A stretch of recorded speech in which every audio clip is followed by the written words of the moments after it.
Good evening. It being 6:03 p.m.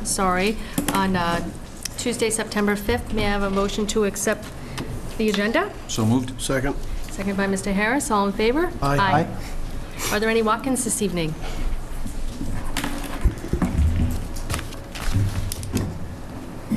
Just name and address, Mr. Doherty. Good evening, Madam Chairperson and members of the board. My name is David Doherty.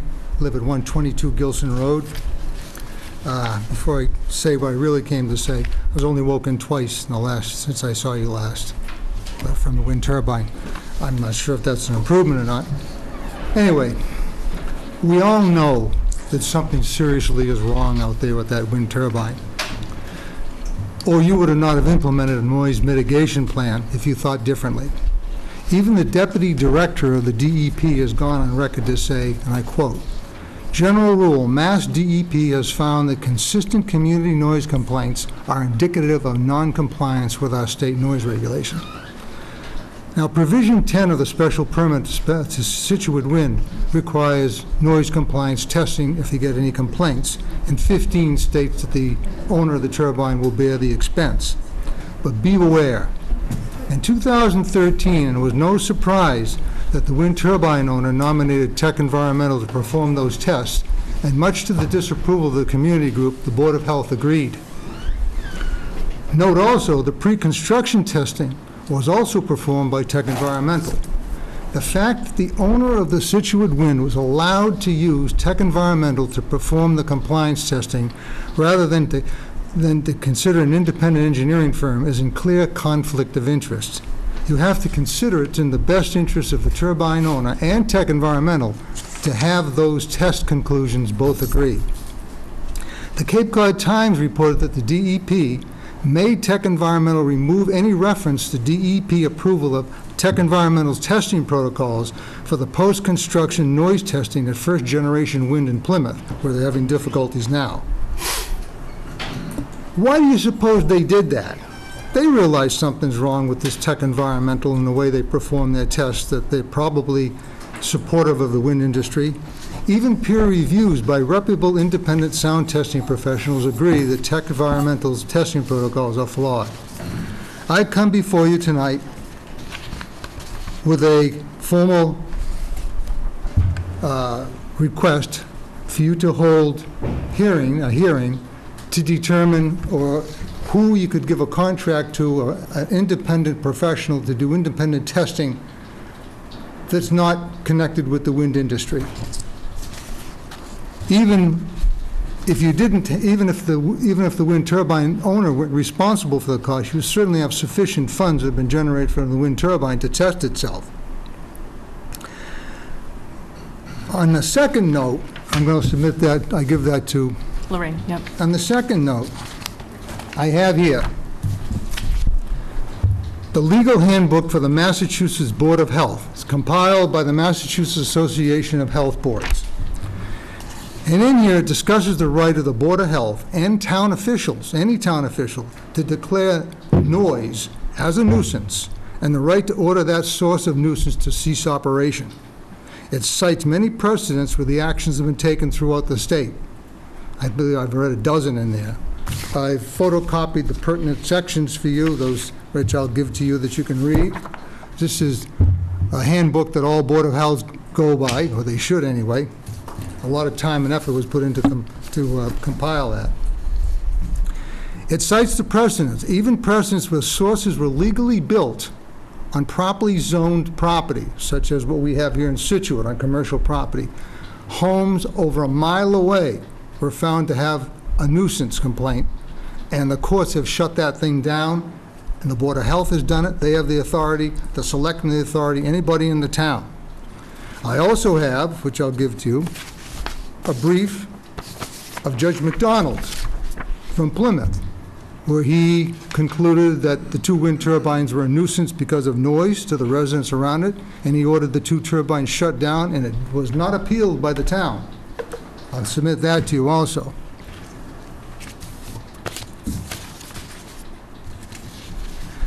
And I have another formal request right here for you to have another hearing to to determine whether in fact Scituate Wind could be concluded to be a nuisance, and thereby giving either the Board of Health, the Selectmen, the building inspector the right to declare it a nuisance and dictate what should be done.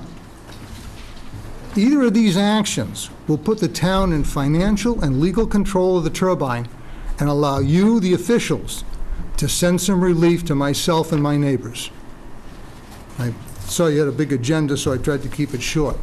But in essence, I'm asking you to have 2 hearings, in which case I'll bring in expert witnesses, professionals, to show why this action was recommended to be taken by the selectmen, both in having another independent professional test that turbine, and also to declare it a nuisance.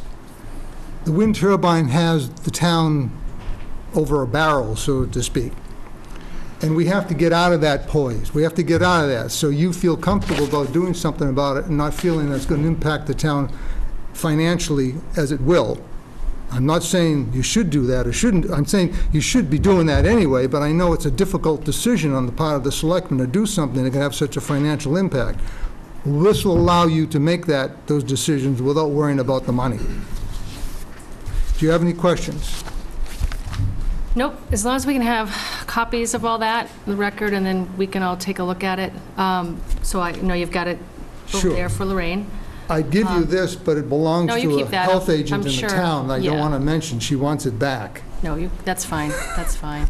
And as you know, as we said last week, Al and Jennifer are continuing to collect the data and look at it, so we appreciate that additional information as well. I might add, now I'm talking for my neighbor, Ellen Caspa, who wasn't able to be here. She's at Mass General tonight working. She says, I am overjoyed that my neighbor Dave has the time and commitment to continue our fight to get the respite from the nuisance of the wind turbine. We would all like to get a good night's sleep so we can stay healthy and continue working to support ourselves. We have continued to submit our complaints in the name of research, although the nightly shutdown promised last year has not happened. I suggest some research into the deleterious effects that lack of sleep has, or the current research on effects of infrasound from poorly situated wind turbines might be more convincing. I wish I were able to be present, as I thoroughly support and appreciate Dave's effort in our behalf. Sincerely, Ellen Casper, 120 Gilson Road. She's the poor girl that gets up at 5 a.m. in the morning to go into Mass General. You can submit that too. Sure. I'm just going to address one piece of that. You know, it is shutting down according to the wind direction at the top as the board voted, so I just want to make sure that she understands that it is shutting down correctly from that aspect, and it's a matter of determining the wind direction and where it's being pulled from. So it seems like the nights that the complaints are coming in are from not the southwest, as was agreed upon, was it I want to say a year ago, probably over a year ago, but from like the northwest and west. So we're looking into it. Yeah. Again, I don't want to get into a big discussion about that. No, I know, but I don't either. The information that the wind turbine owner, Gordon Dean, has relative to wind direction and speed is a closely held secret. That small meteorological station he has at the top of the nacelle, the device, the enclosure that holds the turbine itself, that's called SCADA data, I believe, SCADA, S-C-A-D-A. Anyway, that, I don't know whether those original southwest and those wind directions were taken up there at 402 feet above the ground, or at the ground level, or whether the wind direction was taken up there or at the ground, and whether he used magnetic or true, and the magnetic declination changes. But be that as it may, I can't tell you accurately whether the first determination was accurate or not, because that information has never been divulged. And even when these complaints go into you and it goes to him, I don't know of anybody that he's ever furnished to them, well, at that particular moment, at the hub it was true direction of this or So not. we'll make sure we get those types of answers when they complete that analysis, so the board can review it, so you I can think see for it. 'Cause I think they do have a chart for transparency purposes. I was going to say, for transparency, even I should be privy to those numbers and figures. And I don't look at them as a layman. I said I'm a professional engineer and land surveyor, so I could try and understand it better. Because I hate to come before you and say, oh, it's Southwest, when I'm not really speaking from a position of knowledge when I don't have the data. Right. Thank you very much Thank for your you. time. No, thank you for coming again. Are there any other walk-ins? Yes, sir. Hi. My name is Richard Taft, 74 Brook Street. I'm coming to you today regarding the water quality with regard to delivery to our little street. Again, I live on Brook Street. The neighbors in my area have been living there much longer than me. I've been living there for about 2 years, 2.5 years, and they've kind of given up on complaining about water quality. So Scituate has a history of brown water and things like that. We continue to get yellow and brown water from the water delivery system. I have talked repeatedly with Sean Anderson. In fact, I talked to him today just coincidentally because he had been very responsive to me to ask, to see what was going on with water quality. And I wanted to let him know that even over the summer, even though there's a lot of work that had been done in the area, we continue to get poor water quality. I have a water filtration system for the main water lines that come into my house, so I can see exactly, not exactly, but I can see a lot of the water particulate that comes in and gets captured by the water filtration system. It is by no means a sophisticated system, but it does capture a lot of sediment, and it's just not acceptable. So again, I've let Mr. Anderson know that. He told me that he was coming here today to give you all an update. I've looked at the piping layouts and the infrastructure that's been planned and is continuing for the area. Really nothing in that plan addresses our street, and I wanted to make you aware of it and let you know that we're still having water quality problems, and I don't think it's going to change based on what you have planned. Thank you. We'll ask him, if you want to stay later, he'll be in here later, so we'll ask him specifically. No, I mean, like I said, I've Your thoughts on talked Brook Street. repeatedly to Mr. Anderson. He's a very responsive, responsible person, seems to be very interested in wanting to improve the situation, but it's not improving. And I'm here to let you know that, Yeah, so that no, you I can, appreciate it. so you can make sure that We- it does get addressed. I know I have that concern. I know other board members have expressed the same concern once this $22 million project is concluded.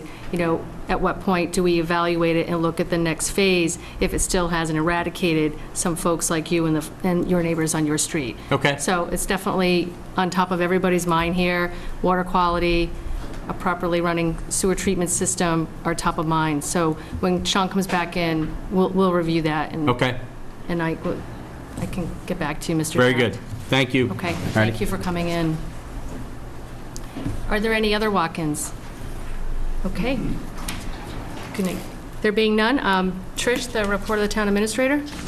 Thanks. I have 3 quick items. One, a reminder that we're having a recognition event tomorrow at 10 a.m. at Hunter's Pond with the Secretary of Environment and Energy, Matthew Beaton, to recognize the town's efforts on the Hunter's Pond Dam. I don't know if you saw the Sunday Globe. There was a nice article about the environmental benefits that are going to accrue to that. We talked a little bit about it at the last meeting. So folks at home are interested, 10 o'clock tomorrow at Hunter's Pond off of Mordecai Lincoln. So, and again, congratulations to Al Bangert on that. Is anyone going to that? I am. You're welcome to join me. I believe Selectman Danahy asked at the last meeting last week for a list of grants, and that is included as one of the first material items in your packet. Nancy Holt put this together. We actually did it for the budget back in January, but she's updated it. This is for 1 year, so $5 million this year alone for grants, minus $35,000. There it is. And then if we add on the grants that we got for the library construction in the middle school and FEMA flood reimbursements that we're finally starting to see, it jumps to $23 million. And again, that's 1 year. So if we did that cumulatively over the last, I don't know, 7 to 8 years, I think you'd probably be around 30 million, maybe. Because we had 8 million in foreshore protection alone just going in to before FY '18. So, I mean, there's no doubt under your direction that the amount of grants that have come in the past 7 years is phenomenal. I remember being on the advisory board, and that was always one of our first questions, what grants are you going after? What are you looking for? So this is phenomenal. I can read a couple of them. I don't want to take too much time, but just so folks know, it's across the entire organization. It's not just foreshore protection. It's not just water. It's everywhere. It's reservoir expansion. It's clean energy.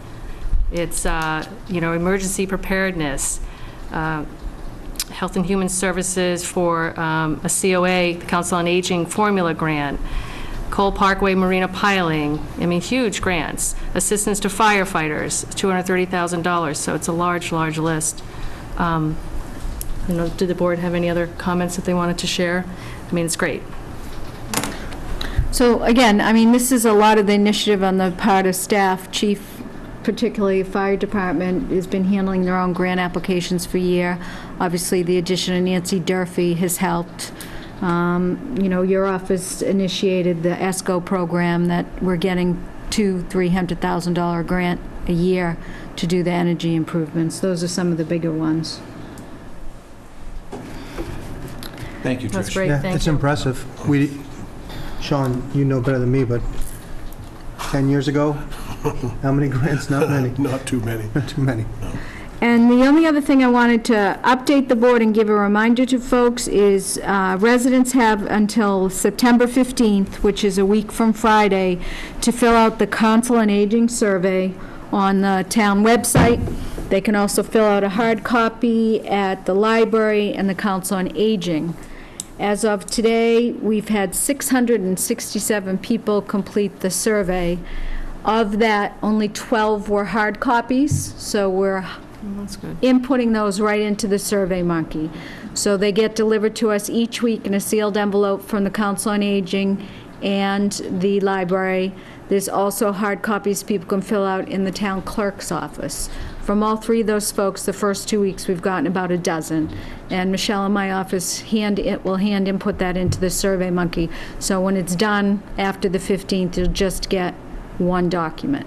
And right now, along with the 667 responses to the 6 questions, are 18 pages of comments. So lots of information for you to digest once you get it. You should probably have it, I don't see why you couldn't have it, not in the packet, but probably the Monday before your September 19th meeting, if you want it that soon. Trish, do you know what list it went out to? Because I ran into some different folks in town that are pretty engaged. They're seniors, as well as even some of their siblings that are our age, and they didn't get it. And I know we did a Facebook blast. I just don't know if there are any other means that we can get this out to more people. Because 600 is nice, but it's low. So it's on the Council on Aging Site. It's on our website, it's been tweeted, it's been Facebooked, it's been in the newspaper. Ruth wrote a good article about it. Can we If push it anybody out on- can't find it, we just ask them to call our office and we can mail it out to them, or, You know how folks sign up for the listservs for different committees Yep. and they get those agenda Yep. notices? Is there any way to configure it that it can go out to all those lists? It's just the link, or something? I don't know if, Sure, we can do that. Can we do that? Because I think that will help reach a larger population that at least might be engaged. Is that the difficult? overwhelming response, it breaks it down by age demographic, because that's the first question. And over 50% are between the ages of 60 and 79 that have completed it so Well, far. that's good.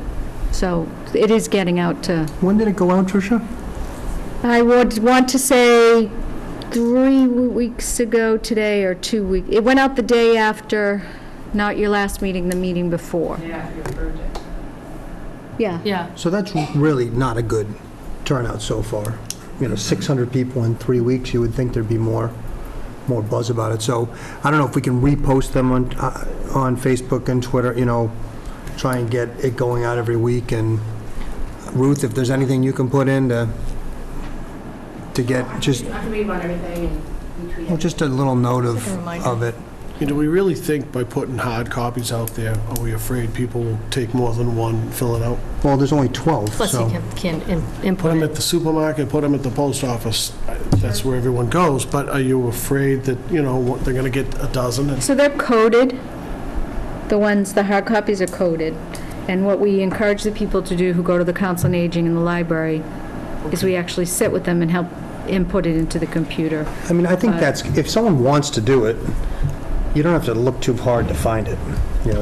Council on Aging and library and town hall would be 3 places to start. That's where it is, yeah. Yeah, So I think just have to keep pushing just it. getting people know that there's a deadline now, and Well, we'll repost and tweet and Facebook it again, and just double check with Linda and Jesse.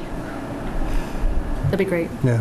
I think the more responses we But we're can still love to getting, get we got quite a few today. I had Steve from IT just update it right before your meeting. I got it a week ago, and I said, well, don't give it to me again if there's not an appreciable change. Right. And I think there's another 120, and several came in yesterday, Oh, good. so. I'd love to get a couple thousand on there if we could.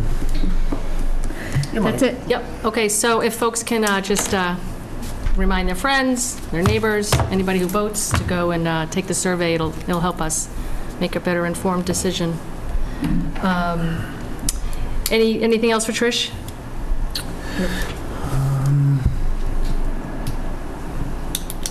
Nope. Nope. Okay. Thank you.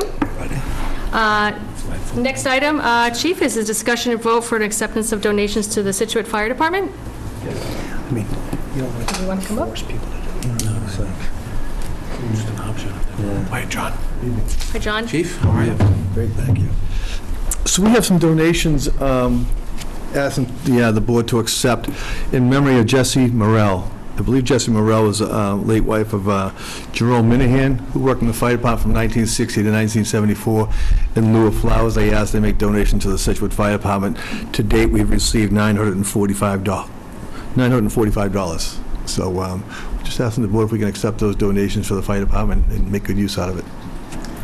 What were the dates, John, that they were? 1960 to 1974. 14 years. Wow. Huh. Yeah. Did you know? I don't remember him. He lived in my neighborhood. I certainly grew up with the children, Jerome, Yeah, Richie, and Tracy. And I still always called her Mrs. Minham. It was one of those things that never changed when I was Right. growing up. Right, Delivered right. newspapers to her and stuff. Very nice person, nice family. I just don't recall him. My parents spoke of him all the time. I bet. So it was nice of them to do that. So in her memory, there was $945 donated to the Scituate Fire Department. So we're just asking if we can accept that. So how does that work, either Nancy or Trish? It goes to the general fund and then it gets allocated to the fire? How does that go? It goes to a gift fund, and then if you accept it, then the fire department can spend it for Fire department, anything. yeah. That's good. So you can write a check to any town department and say it's a donation. It doesn't have to have a specific count, and then if there isn't one already, then they'll create one. So I did one 2 years ago for oyster seeding, and there was an account, and just did a donation, and then there's a separate one if people want to donate that. So it doesn't go to the general fund if it's specific in the check. That's good. Right. Motion? Yep. Move the Board of Selectmen accept donation in memory of Jessie Morrell to the Scituate Fire Department. Second, Second by Mr. Harris. Any further discussion? would you thank the children very much? Well, yeah. Everybody that's donated has got a card from us saying thank you for the donation. So And as the they fact keep that they coming in. thought of, the fire Yeah, department. without a doubt, the family will get, everybody's gotten a thank you. Awesome. Right. All in favor? Aye. Thank you, John. Okay, thank you. Thanks, John. Thank the family. It's really nice. Sorry for their loss. Next on the agenda is discussion and vote for outdoor entertainment permits. 1 Greenfield Terrace. Is that Maureen Carlberg? Hi. Would you like to come up? Thank you.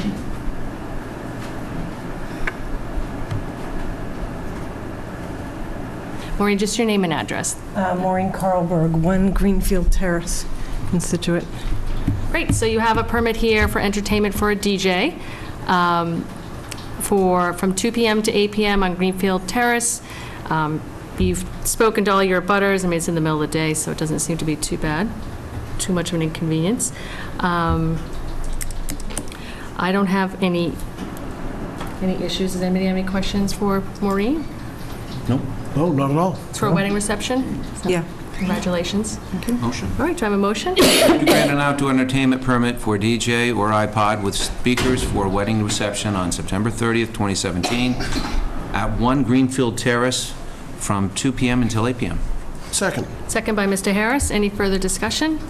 There being none, all in favor? Aye. Aye. Thank you. Opposed? You're all set. Great. 4-0. Have a great evening. Thanks for coming in. The next one is 117 Chief Justice Cushing Highway. All right, this is a different one. This one I think is in our packet. I mean, it's a hard copy. Yeah, sorry. Hi, Matt, how are you? Good. Matt Dombrowski, 117 Chief Justice Cushing Highway. Hey, great. Coming up on 1 year in Scituate. Coming upon 1 year of living here? Yep. Oh, welcome, congratulations. So you're also applying for an outdoor entertainment permit for a wedding, correct? Yes. All right. And it looks like it's for this Saturday, next Saturday, the 16th, sorry. I'm wishing away my life. Next Saturday, the 16th, from 4 to 10 PM. Yes.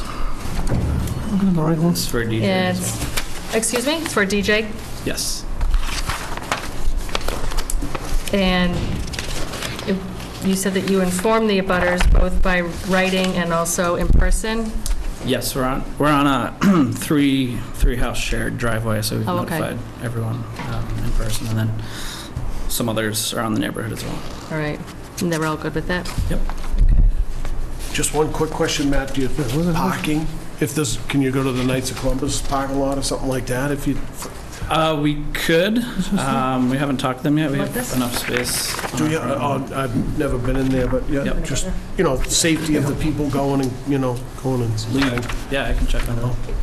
Do you know if they rent it out, or they just ask them? Yeah. Call Mark Brady. Tell him you need it. Yeah, we'll do. Tell him I said so. So where do you live? Right across from Martha's Lane? Yeah, right across from Martha's. So what are there, 3 or 4 houses tucked back in there? There's 3, yeah. Oh, good. And where's Street, but What's that? It's like a shared driveway. It doesn't have a street name or anything. And where's the event, in the backyard? Yep. Great. On the 16th from 8 to 10. Awesome. I live across the street, so. 4 to 10. Don't say that even. Yeah, he will. Get that in the calendar. Any other questions for Matt, John? No. Okay. I don't have a Do I dinner have a- for you, but you can come after dinner. Oh, now. I move to grant an outdoor entertainment permit for a DJ with speakers for a wedding reception to be held on Saturday, September 16th, 2017, at 117 Chief Justice Cushing Highway from 4 PM till 10 PM. Second. Second by Mr. Harris. Not sure now. All in favor? Aye. All opposed? All right, 4-0. You're all set. Thank you. Thank Have a you. good time. Have a good time. Congratulations. You, thanks. Okay, thanks for coming in. All right, so next is a discussion vote for a one-day wine and malt permit. It's changed from what was in our original packet. It was originally a new caterer, so we had to go through everything, but today they switched and they're using tailor-made bartending, who works in town quite a bit. So we just need to adjust the name of the caterer bartender to approve it. So it's being held at the GAR Hall from 5 to 8 PM for a birthday party on September 9th. This says 5 to 10:30. Well, the event is 5:30 to 10:30, but that's a 4-hour pour. So they're going to pour from 5:30 to 6:30, and then from 7:30 to 10:30. Oh, okay. Okay. Right?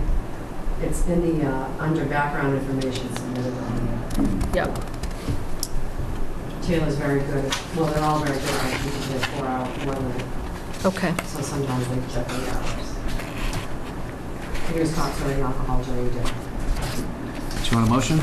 Yes, please. Move the Board of Selectmen approve Simply Serving as an approved. No.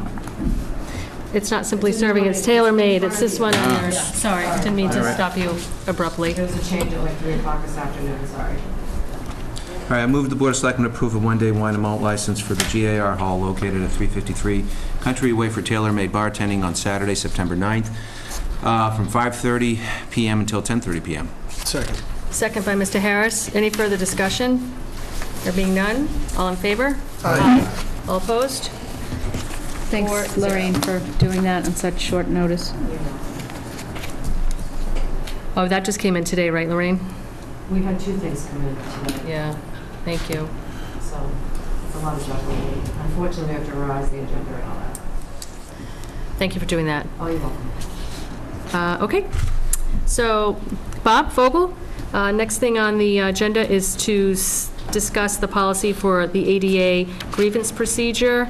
Hi, Bob. Hello? How are you this evening? I'm fine, thank you.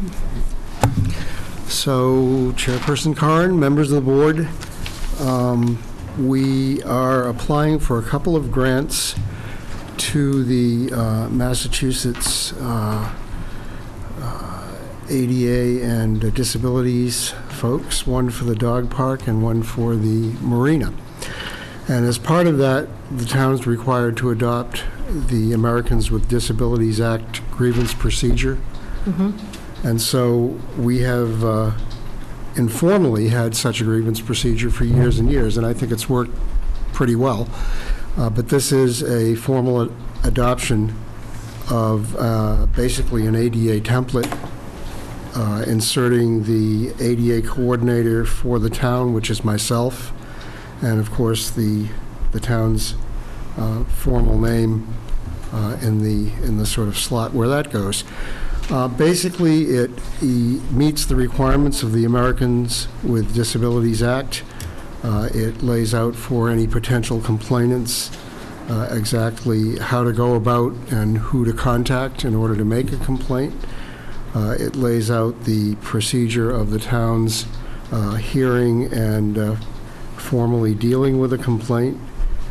And it meets all of the regulations of the Americans with Disabilities Act and the Massachusetts Access Board as well. So if we adopt this, it will become an important document for the town going forward.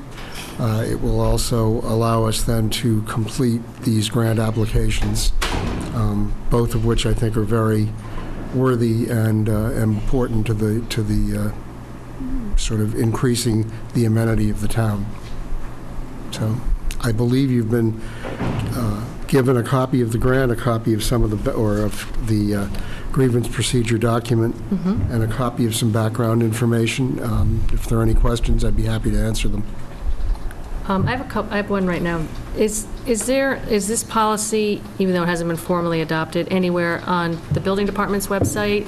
Will be your intent after it's adopted to put on there?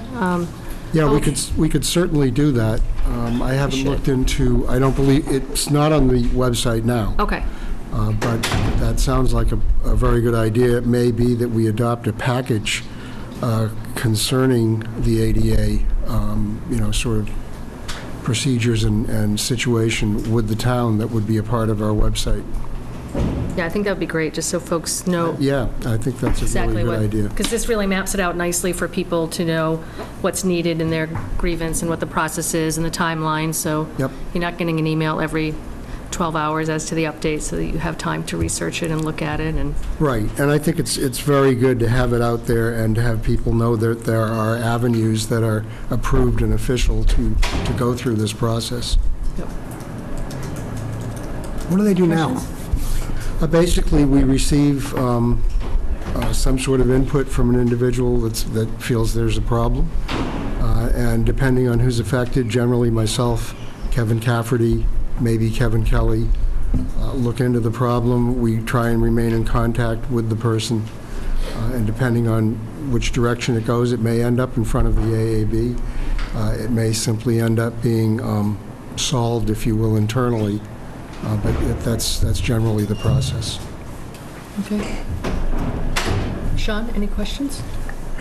No, so this just basically would streamline this process? I think it would streamline it. It would also make it more official and Formalized. codified and align it directly with the wording of the Americans with Disabilities Act, Okay. which is important to do. Right. All right. John? No, I was just curious, Bill, Bob, obviously, the appeal goes to an ADA coordinator, because that person's going to have the background with, hopefully with, if not the ADA, but at least with the AAB. Right, and that's For the myself for building. the And then the appeal then would then be taken to the town administrator? Is that the... If the ADA Policy. coordinator is unable to resolve it to the complainant's satisfaction, the next step is the town administrator. And then from there, if that doesn't work, then it would proceed from... I would think then it would go to the AAB and have the state review it. What's the grant for the marina? The Marina grant is to actually make the floats at Cole Parkway handicapped accessible. Right now, the ramp that goes down to the floats isn't long enough to accommodate the flow of tide. In other words, at dead low tide, that ramp's too steep for a wheelchair. And there's other design issues that need to be met. But Steve feels that with the proper design, even at low tide, it'll be the correct slope and railing design, that sort of thing, to allow wheelchair access to the ramps, to the floats. Yeah. That's great. Just, Tricia, from your background on this, I'm not sure, because this is a fairly, relatively new position, the ADA coordinators in Massachusetts, my experience. I mean, within the past, say, 7, 8 years, this type of position.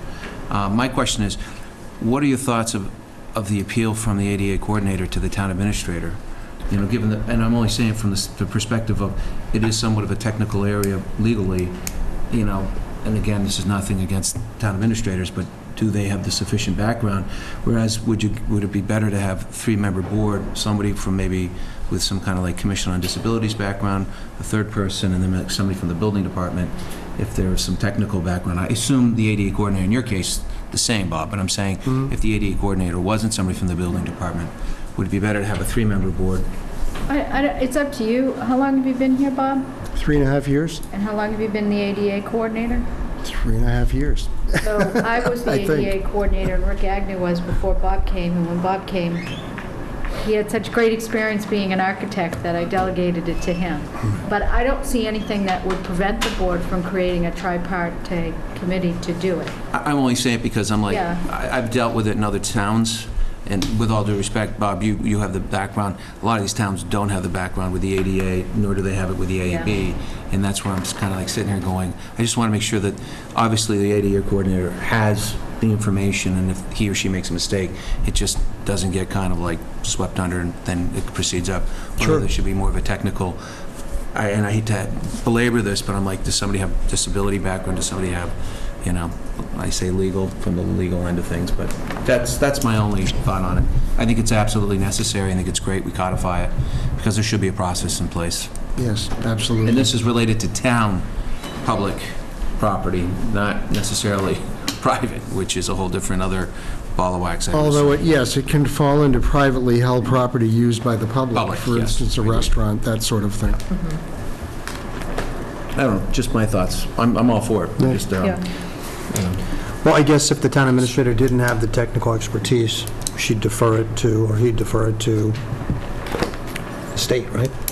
Well, there are resources, Is that the process? right. The AAB itself is very willing to answer questions and clarify issues. Tom Hopkins up there is really good at getting back to folks and will accept an email or a phone call, from anyone, anytime.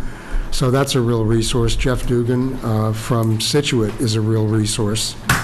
And the basics, at least, of the regulations, 521 CMR, are fairly well laid out and easy to kind of track and make your way through. So it would be not unheard of that you'd need outside advice, but for most things, maybe not. I'm good. I don't want to delay this, but I'm just saying that's something, I know that we're creating a policy, that's something to think about in the future at some point. And whether or not, right now, I think it makes sense, then we'll go that route. and see how it plays out. Well, I think, this could be adopted, and then if you decided that the next step was justified, take that Yeah, but for at a grant purposes, future I'd rather time. move it along. Yeah. Yeah, No, I agree. okay. Do I have a See if motion, it- or if it any other follows. questions? Yeah. No, good. Any other Thank you. questions? Nope. Did you have a question? Yeah, Keith Wallace, 200 Country Way. So how is it changing the procedure that's there right now? Are we adding another level of... It's just formalizing it. Yeah, really, that's exactly The same right. procedure we're doing right now, it's just formalizing it? Yes, that's a very good characterization. That's exactly what's happening. Thank you. Anyone else? You good? I'm good. All right, a motion? Do you have it, John, or? Move that the Board of Selectmen approve the Americans with Disabilities Act's grievance procedure operational policy number 61-17. Second. Second by Mr. Harris. All in favor? Aye. All opposed? 4-0. Thanks, Bob. Thanks for Bob, putting it all thanks. together, Very and much. good luck with the grant. Yeah, both of them. For everything, right. And the other one's the dog park, you said, right? Yes, yeah, some aspects of the dog park. Do you know anything, And, can I, go. I'll defer. do you know the status of that, by any chance? Only via email correspondence with the person. They got their grant, though. I believe this is just to upgrade some of the aspects of the design to accessible status. Maybe, yeah, someone just asked me this weekend what the status of that was, so when are they gonna put a shovel in the ground?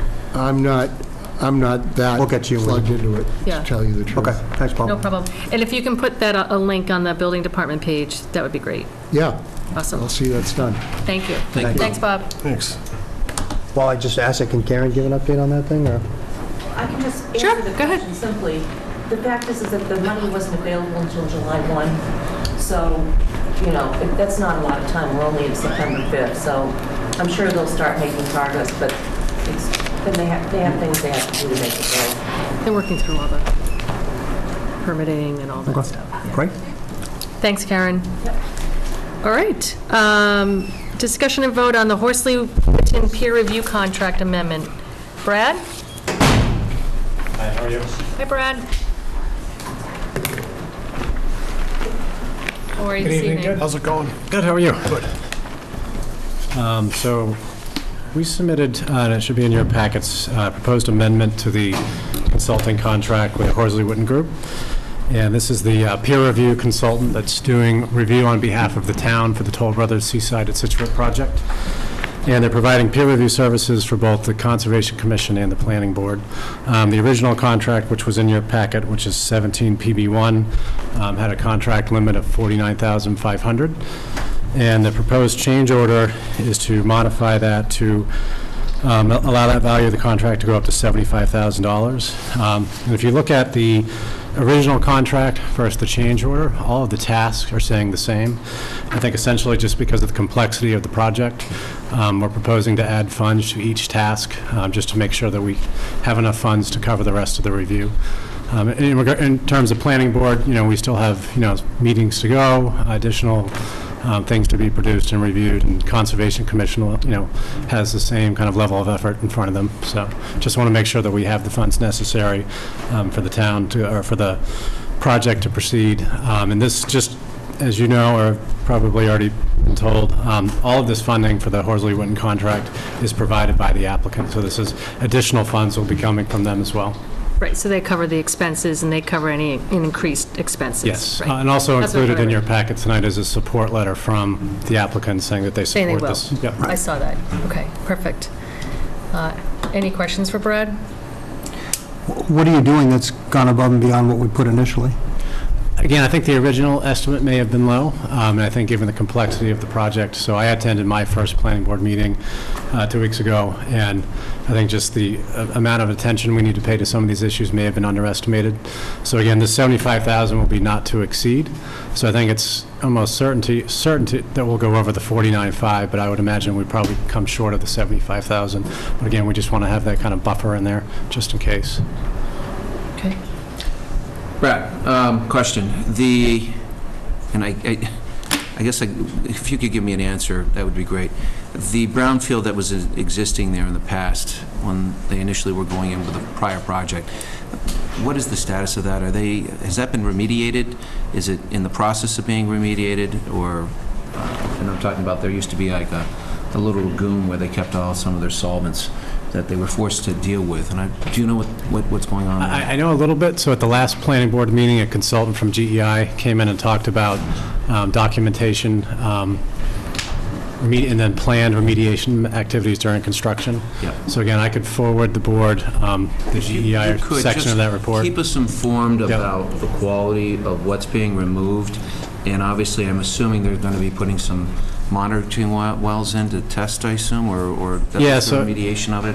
Actually, at the next board meeting, we're going to get into more detail on the construction monitoring plan, and all of that will be included in the RAM plan, which is the remediation activities. Because I know that's a major concern for a lot of the abutting property owners, and certainly there's a lot that's been put out there in some of the social media, and I just want to make sure that we as a town are on top of it, not just from the planning board's perspective, but also just, from this board's perspective, because obviously we want to make sure that there are no issues with the water quality leaching around the area, and if there are, then we want to address it simultaneously. If they're not, then we want to debunk maybe what some people might be spreading around. So if you could keep us informed, that'd be helpful. Certainly, and that just goes back to just, I think, the need to just increase this contract, because as we keep progressing, it's always a good thing when the complex. developer has to pay more money for town consultants, so that the consultants who are hired for the benefit of the town get their money so that they can do a better job. There's nothing wrong with that in my book. That's good. And they will be included on the hazardous part of it if there is any to be found? It wouldn't require a special group? No, so they're on their team already. They have GEI, which is their geotechnical consultants, and they did, again, at the last planning board meeting, give kind of a historical kind of synopsis of what has been done on the site to date. Again, we have a lot more to go. Check out the, when you get a chance. I know when I was on the zoning board during that process, there were some reports that were submitted in 2004 or 5. It all came about when we did a walkabout. We decided to go take a tour of it, and everybody said, what the heck's going on? There were a whole bunch of barrels upside down, and found out that, yes, indeed, it had been contaminated. Brownfield. It wasn't like, what do they call it? A Superfund? Rec rust site as opposed to I forgot the legal term, but in other words, like a Superfund site. So it's a matter of remediating it and fixing it. But I mean, if those reports probably are still salient, because if they haven't done anything since then, I thought they were supposed to do something, but I don't know. But just for your own benefit coming in, that I would check with the building department. I'm sure they've got them somewhere in storage. Yeah, GEI in their presentation at that same planning board meeting documented all of the reports that you talked about. I think they'll be the 4th or 5th consultant to relook at the site. So. That's good. Good. Yep. Thank you. Tony? No? All right. Motion? Move to amend the Horsley Witten Group, Inc. peer review consultant service, contract number 17 PB-1 for Seaside of Scituate residential project to the amount not to exceed $75,000. Second. Second by Mr. Danahy.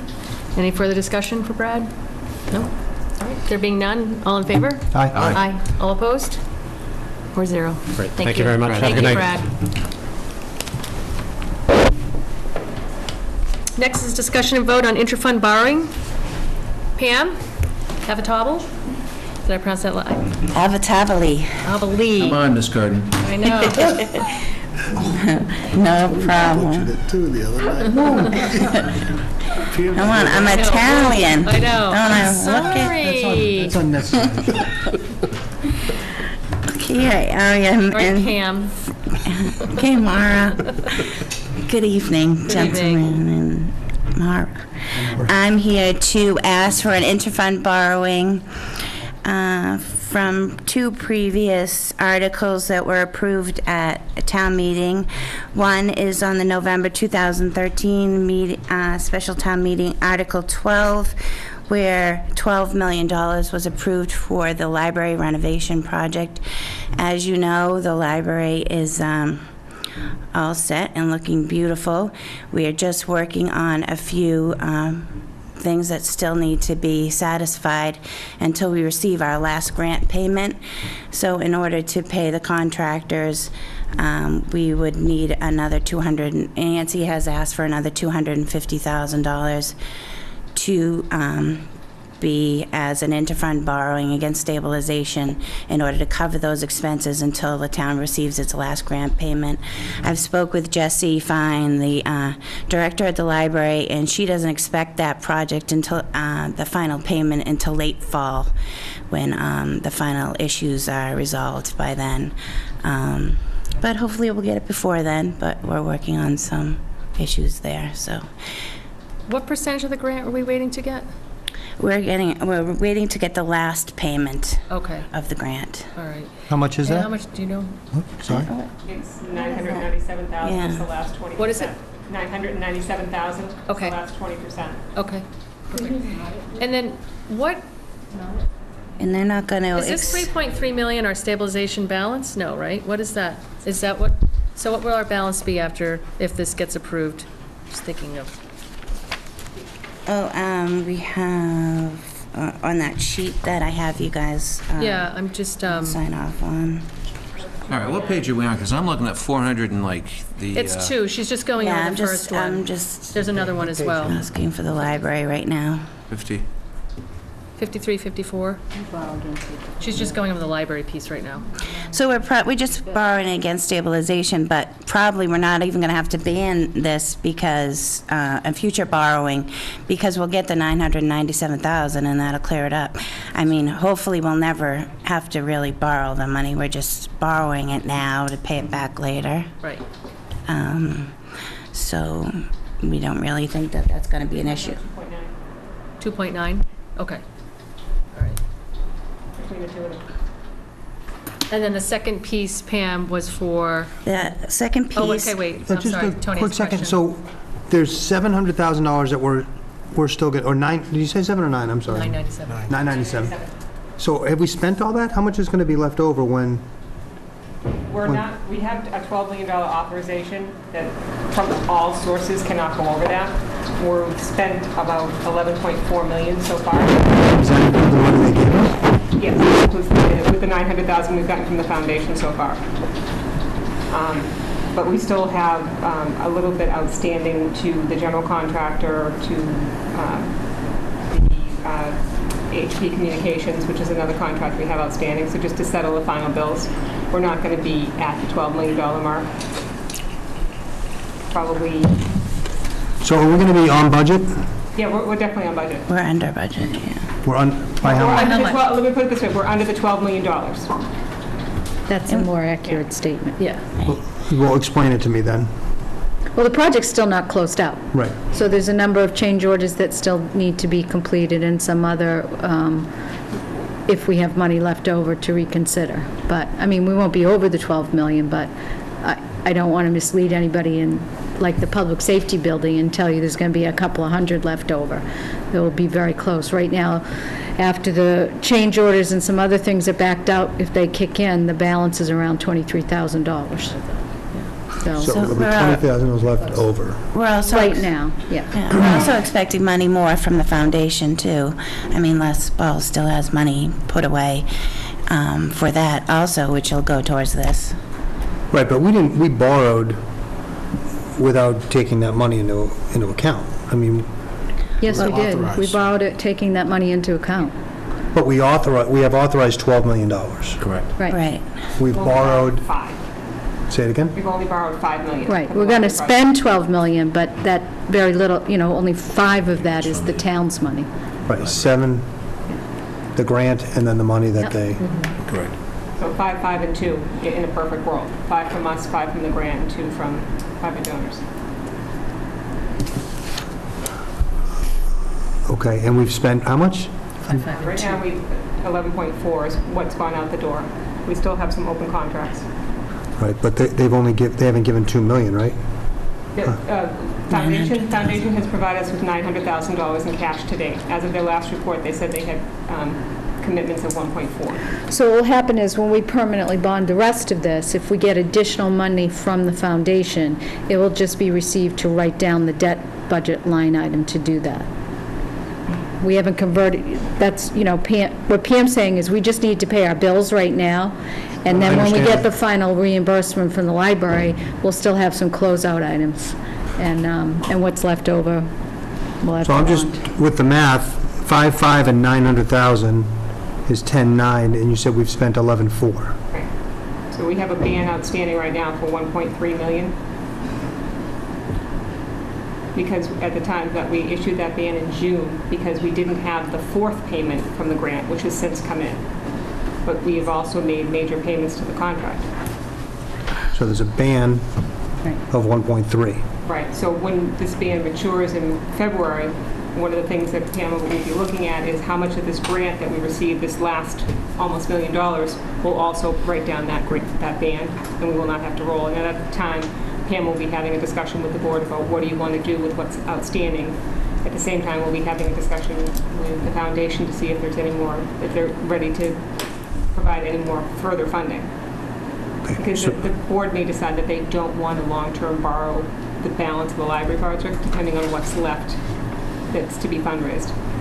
So again, the math is 5.5, 1.3 in a ban, and 9? That would get you over 12. I know. Yeah. That's why I'm asking. Right. So that's why we need, the problem is that when this grant money is going to show up, I don't have enough right now to pay the bills that are outstanding on the project because this missing $1 million hasn't come yet and will not come until we finish paying the contractor. No, I understand that, but like you just said, it's over 12, and you said it was Between under all 12. those sources, so the interfund borrowing, we're not out in the marketplace borrowing. This just gives us the flexibility to pay the bills up to another $250,000 until we get the grant money in. I understand that, but those all equal above 12 million. But we can't spend more than 12 million. I just need funding to pay the bills until I get the grant money. I think, maybe I'm wrong, Tony, if we're going above 12, what's the additional cost if it's only going to be 12, the way it goes out? There is no additional cost. The problem that we have right now is there's $1 million in grant funds that have not. Oh, so we have not gotten 5. Credit, So we need 4. And I can't get the grant funds until we pay the contractor, and we don't have any liquidity left. I get it. But we'll get reimbursed for what we're So we paying. bonded 5, we borrowed less than 5, we borrowed about 4. We borrowed 5. I mean, I'm sorry, got the grant money of 4. Yeah, just about. Then we've got $1 million from the foundation and $1.3 million.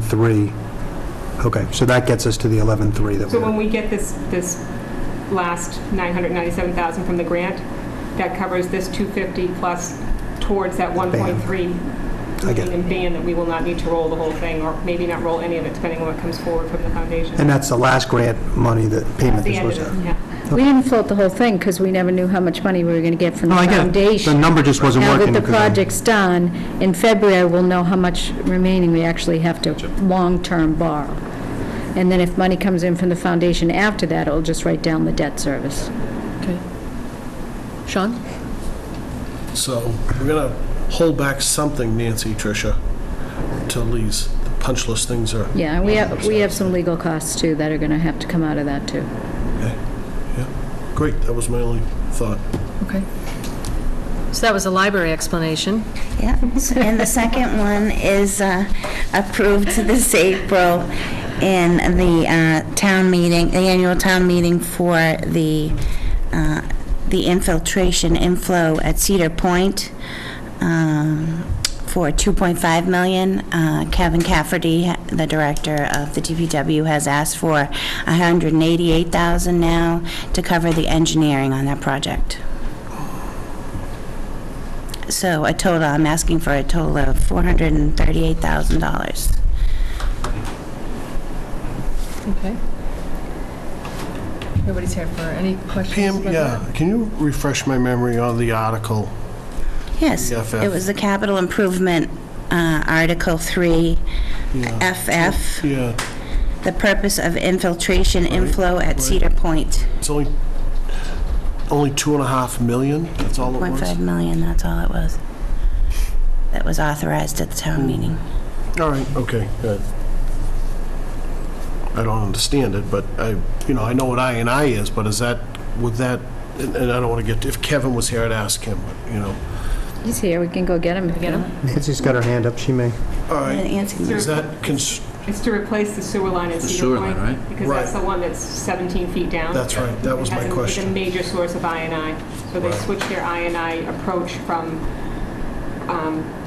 lining to actually, they put out flow meters to find out where the major sources were, and this is the first one they're attacking, which is Cedar Point. Or just eliminate, fix it by just So you think replacing it's the pipe. I&I, it's really sewer replacement? Well, that was Yeah, what I that's was what it getting at. was, 2.5 million. Kevin, Yeah. timing's perfect. So 2.5 million covers that whole engineering, construction and everything for The like... idea was the engineering and also the sewer line that goes around there, the pressure system. Right. Okay.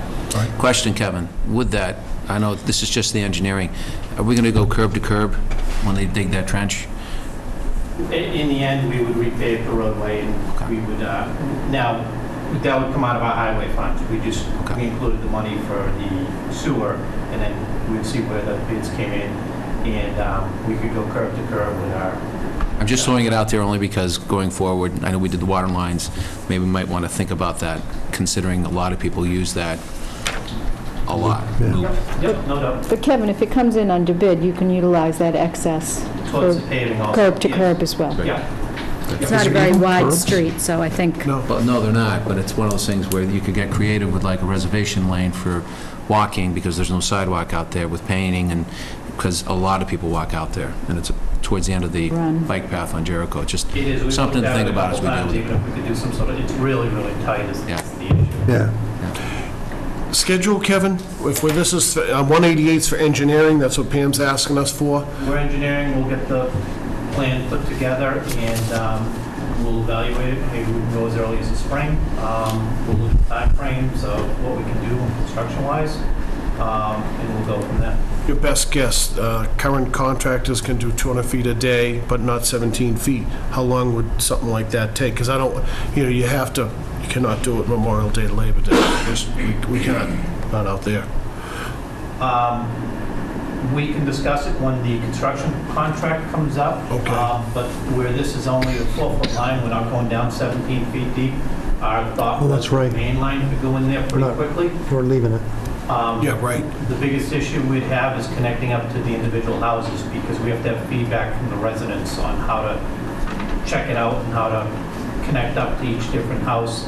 And then we also have to look where it's a pump system, each individual house has an E1. So we have to look at the electrical boxes and make sure everything's, can function so that we can do that. That's where the time's going to be Why is- in the individual houses. Why is it 17 feet now? I mean, if that was, how old is the pipe? And that was a lot of work to put in. 1967. That was a big job to put it 17 feet deep. Why did they? It's very big, yeah. They figured that's just how they came up with it. They went that deep, and that's what's giving us the problems now. Okay. All right. Good. If it's done by Memorial Day, sure. Well, we're just doing the engineering. We Yes, can yeah, say when it happens. Yeah, right. Any other questions for Pam, Kevin, Nancy? Motion? Please. Move the Board of Selectmen approve the interfund borrowing request prepared by the Treasurer Collector in the amount of $438,000 for library construction, renovation, and the infiltration inflow at Cedar Point. Second. Second by Mr. Harris. Any further discussion?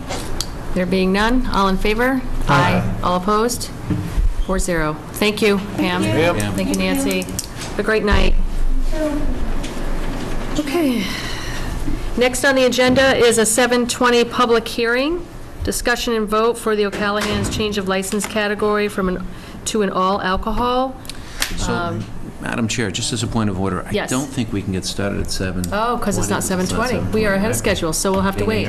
Yep, you're right. Sorry. No, I just assumed we were past 7:20 because we Just always are. in case there's an abutter who wants to come because it's at 7:20. Nope, that's you're all. absolutely. So we're just going to wait till 7:20 to come to that, okay? Okay. Get Kevin back in here. Well, we have CPC, so Karen's here. So do you, We do a couple of you those. could do a couple of those, right? So 7:20. Aren't here. All right, get All right, Kevin so back that's in. 7:30. All right, so Kevin. We could just sit here. No, we can't just sit here. Nancy, would you mind jumping and getting Kevin? Thank you. Like football, We're not usually ahead of schedule, so this is a nice problem to have. You're doing a good job, Maura. Yeah. Moving it along, Tony. When Marty was the chair, well, let's go so Kevin's fast. here. He was thorough. He was very thorough. Very thorough. Thank you. Okay. All right, so you may want to get to Kevin's section. So the first one is change order for the seawall at 68 Oceanside Drive. Kevin, you don't mind us taking you a little early this evening, do you? No, that's fine, not at all. All right, so we have till 7:20 when we have a public hearing, so we're going to try to get through whatever we can from you. Okay. Is that all right? That's If we fine. get through everything, you're done, and... All right, so Fantastic. the first one, 68 Ocean Drive. 68 Oceanside Drive. We are completing the project that we had, that's our 17 FS01B, and that's going very well. We had spoke to a couple of the residents, Laurie and Pat Farron. They live at 68 Oceanside Drive, and that's at the limit of where the project was. When we were looking for the easements, they were working with everybody, trying to help get the easements and everything else so that we could do that work. So they offered again to do the easements. We looked at our funding, and, we're bringing it before you. We think it's a good fit. Here's the wall now. That section right there, that's what the wall is, and you can see we have some undermining. Right now, it's kind of covered, but it's not the greatest wall we have. This here is the yellow area, is where the wall is. And you can see it's all in that basin area and protecting that basin area. So what we did, it's 116 feet of concrete seawall and revetment. I didn't know, we've been negotiating with the contractor, and, pending obviously the Board of Selectmen's ruling. He originally gave us a price for, I think it was $730,000 in the project we have. I've negotiated with him, we went through the project, and I got him down to about $670,000, all totaled. And he's taking it on lump sum, and that's what we're asking for a change order. So if I can get into it, here's some of the other contracts in the area in the past are around $5,000 per lineal foot. This one is around $5,775 per lineal foot when we come up with the math. Part of the reasoning is because the house is there. He's supportive excavation. We're also running out of time in the season. It's about a 4-week lead time just for the rebar. So that's where we are. Is he going to make it if this gets approved? Yeah, fingers are crossed. We put in the change order that most of the concrete work has to be done by, the end of December. All the concrete work has to be done by the end of December, and we've extended the rock work into next season. And we're actually meeting with the state to go over it and make sure everything's acceptable the way we're doing it. And according to my phone conversation today and last week, I think it'll work out.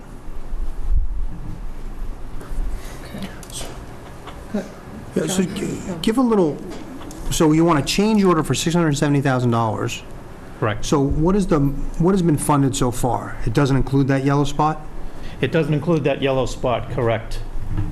So originally, one of the wall that was going to be replaced is starting at the yellow and going south towards the pink line. Which is this And right as a here. result of Couldn't get the failure of one or easements. two people who didn't want to give easements, those who were willing to give easements were, shall we say, subject to not getting a wall, and so we opted to go north twice, 2 sections north, and then the south section south. So it's my understanding that if they were giving an easement, which they're willing to do, and if there's an ability still with monies left over, to at least get these people who were willing to give an easement originally, to help them out to do it. That's really what it was. They originally were going to get a wall, but we couldn't complete it with the easements because of, it was 1 or 2 people or 3. So where is the money coming from? There are 2 sources of funds with the easement. There, with the grant fund, there was $500,000 in a low-interest loan, and then there was, I believe, $116,000 that was left over from grant as part of grant money, and the remaining's coming from our seawall funds. So how much is in that? So we have several $100,000 in available seawall funds, and then we have an authorization previously approved from town meeting of $2 million, which we wouldn't have to tap for that. That's the note that we can get. Yeah, but the the $500,000 that Kevin is speaking about from the state, our last grant award was $2.5 million in grant and $500,000 loan. The $500,000 loan never went before town meeting because the grant was enough. He has confirmed with the EOEA that we are still, we can still access that loan if the board so votes this change order tonight, and it would have to be on the special town meeting warrant to accept it. Okay. And then the rest of it would be the remaining grant funds that we have left over, and then probably about anywhere from $75,000 to $100,000. Maybe not even that. Probably I would think the max would be $75,000 would need to come from, he could take it from his fiscal 18 operational budget, the roads and seawalls money, or from the capital plan $200,000 that was approved at the annual town meeting in April. Next, my only concern is that $500,000 loan is pending special town meeting approval. Right. And then there's a $2 million loan also? No, that was a No, grant. that's an authorization that was approved It's already several years done. ago that we've never used for any project. But that's a loan. It's a, That was the matching. it's not in the matching loan, it was just a town meeting authorization from several authorization years type ago. of Oh, okay. Yeah, since we've been getting these grants, we've had funding money for all the seawall projects we've had ongoing. So there's 200 grand in the account, a $2 million authorization, and a $500,000 loan Yeah. that isn't The authorized. EOC. Right, and there's even more than that. There's pieces there's several different pieces. There's the. Still so- money left over, like 100 and some odd. So approximately $120,000 left in the grant that we received from the state. The $500,000 loan that we have access to, the special town meeting we have to approve, which would probably be a 2% loan. We have, hold on, just let me scroll down to my You have spreadsheet. 200,000 from roads and We have seawalls. $200,000 in foreshore protection from the April 2016 town meeting. Yeah. Another $200,000 from the April 2017 town meeting. And we have $150,000 from the fiscal 18 operational budget.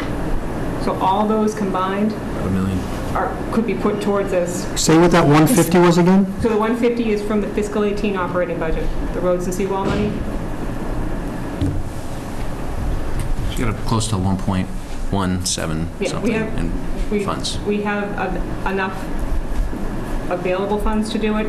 We do need some type of borrowing, whether it be a previously authorized borrowing authorization, this new low-interest loan, not new, this, the authorization. Low interest for the $500,000 EOC. low-interest loan. I just want to make sure we have a course of action in the event that it didn't pass at special town meeting, that's all. I just want to make sure you've already identified those additional funds, which you have. We do have authorizations that have been For everything previously else. approved that could cover it. Okay. That was my concern. We were authorizing a lot of money for foreshore protection before we started getting in the shovel-ready grant thing. And so a lot of that we still held on to because the grants and the loans were offsetting it. Plus, we were appropriating a minimum of $400,000 a year between the operating and capital. So that's what pretty much Nancy's doing. And are you comfortable with approving 570 instead of 730, since you, isn't that what you said? It's actually 670. 670, sorry. I spoke to the contractor today. We went through their production numbers and everything else, and they have contingencies under some different issues that they're worried about, loss of productivity due to storms or weather coming up, because the weather's changing on us now. But they felt confident that they could do it. But that's their big thing now, is they're going to have more down days due to the weather, because every time it comes out of the northeast, you know, they can't do too much work with the concrete work because of the waves. So I took a look at it yesterday, because I walked down the beach, and I know you're showing this portion, but if you go to the left of that photograph, it actually, the wall is much more deteriorated, at least Spalding, as far as like... South of the yellow? Yeah, if heading to the left, yeah, going Over that here. direction. Oh. Because you're only seeing one section of the 116 feet. It's, it's not in good shape. Just a Pat, the homeowner, has some nicer... Sorry, your wall doesn't look too good. I took some photos. Thank you. Kevin went up, you know, this picture here that's lower. It just gives you a little indication. Kevin knows, he's been there, he's seen it. There's no rebar on the wall. There's been 4 areas where there's a through-and-through puncture to it. So it's just a matter of time. Is that your house? Yes. So Kevin, is this the plan, just to take little chunks as we can? No, No, because it's just this is because the completion. They haven't completed they're out the there. pink. They're still out there right now. Yeah. So we're working right No, here no, now. for the rest of the open spots. No, because we don't have the easement, so it's kind of hard. Just for example, if we do a 50-foot section, we went out to bid for a 50-foot section a couple years ago. When that section broke near the inn, it was almost $7,000 to $8,000 per foot to put in a 50-foot section.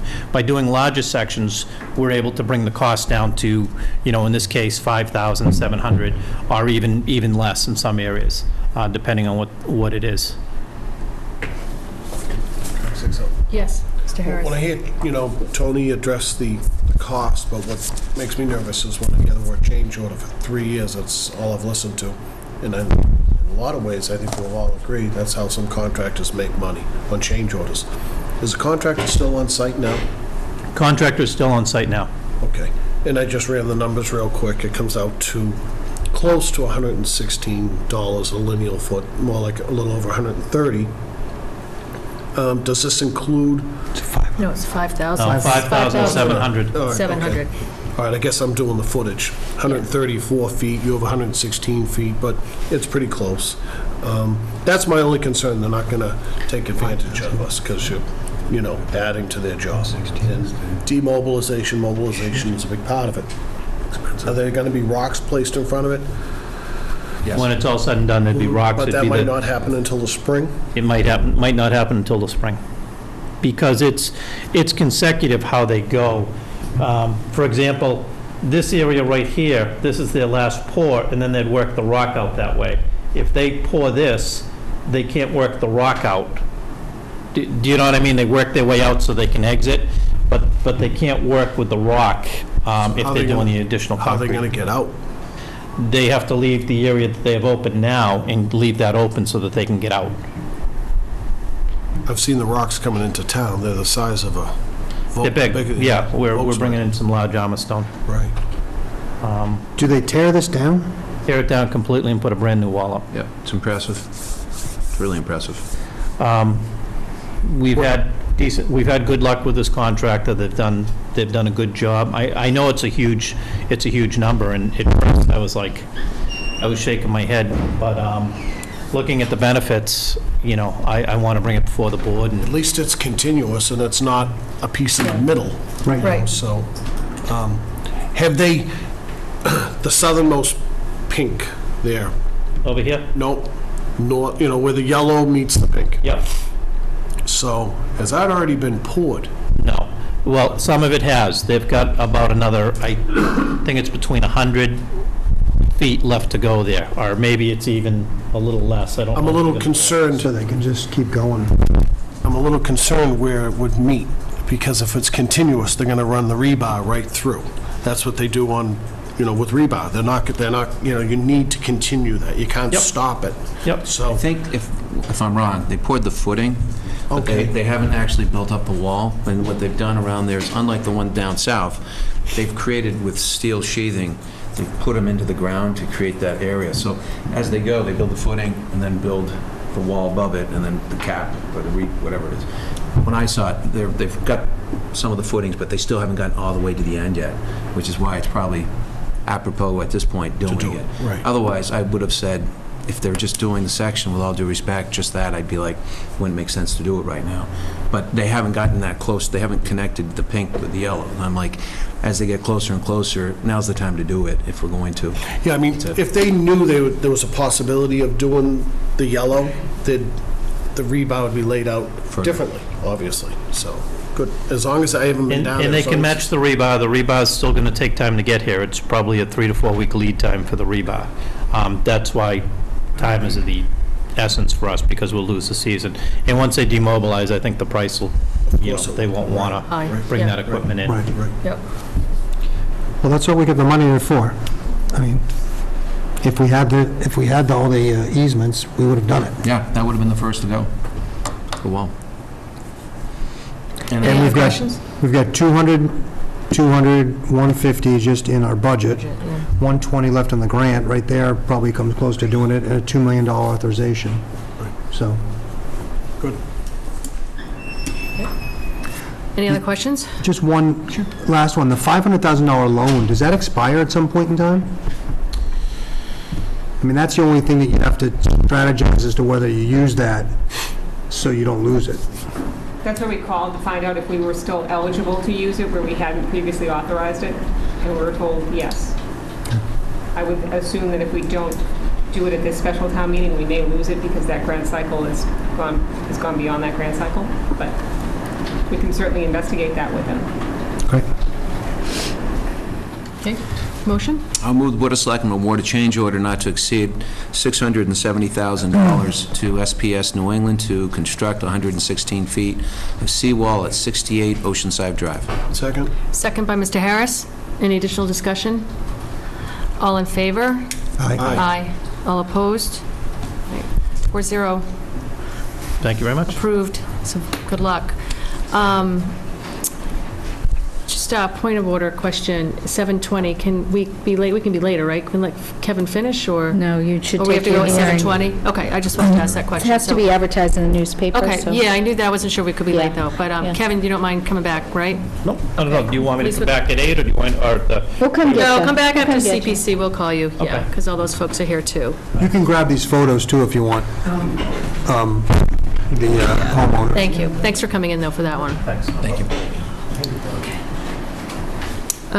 Okay, we're going to move back to agenda item, a public hearing, discussion and vote for the O'Callahan's change of license for 7:20. Keith, thanks for waiting. So I wrote a little bit of background of why Keith is coming back for the same thing that you've already approved. Yeah.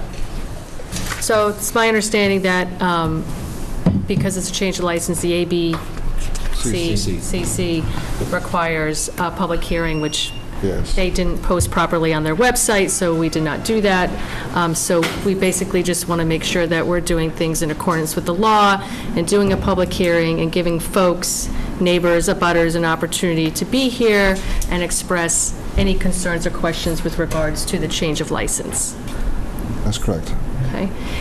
Are there any abutters here to Mr. O'Callahan's property? I don't see any. Does anybody have any additional questions with regards to what we're doing? No, I was at your place yesterday. You are? Looks great. Thank you. They've done a ton of work on it, a ton of plumbing work. I talked to your dad for a couple of minutes. He said it's been a mess. It was. But clearly someone that's investing in the property for the long term, so it's, I think we're making the right decision if we... That's the difference of investing for the long term to make it business functional. Unlike some places that just come in and say they're going to. It's nice to see you doing it. Thank you. Thank you for the kind words. Do you have any questions, John? No, no. Okay. And This is just for the restaurant, not the package store. Just so you know. Not the package, right. That'll be separate. Okay. So do I have a motion for the first? Move to approve the application for a change of category license for O'Callahan's LLC doing business as The Voyage, Humrock, Mass., from wine and malt to all alcohol. The premise is located at 14 Marshfield Avenue, which consists of 2,100 square feet and one floor with 2 rooms. Second? Second by Mr. Vignani. Any further discussion? Nope. All in favor? Aye. Thank you very much. Okay, we have one more motion, just for the hours. So, do I have a motion? Sure. To change the Move to liquor? approve a change in liquor license hours, Monday through Thursday from 11 to 11, Friday and Saturday from... Did we change that to 12? No. We changed the Sunday one from 12 to 11. And we left the Friday and Saturday to 1 a.m.? We do, and I have the minutes in the backup from the previous meeting. Did we do that? Is that how you remember Let it? me just take a I quick... thought it was 12. It says serving at 12 a.m. on Friday and Saturday. I think we agreed to change it all to 12. And he agreed to change it from 11 a.m. to 12 a.m. I thought it was 11 to midnight. Yeah. 11. So you're good with 12? Yeah. Right. Yeah. I know we talked about Did coming back. change 12, you're right, Yeah. Tony. I have. Yep. I know we talked about coming back next year for Yeah, one, see how so it goes. probably won't. Just keep it at 12, I'd say. Yep. So let me start over again. Move to approve a change of liquor license hours Monday through Thursday from 11 a.m. until 11 p.m., Friday and Saturday from 11 a.m. until 12 midnight, good, and Sunday from 10 a.m. until 11 p.m. Second. Second by Mr. Dennehy. Any further discussion? No. There being none, all in favor? Aye. Aye. Thanks for coming back in. Okay.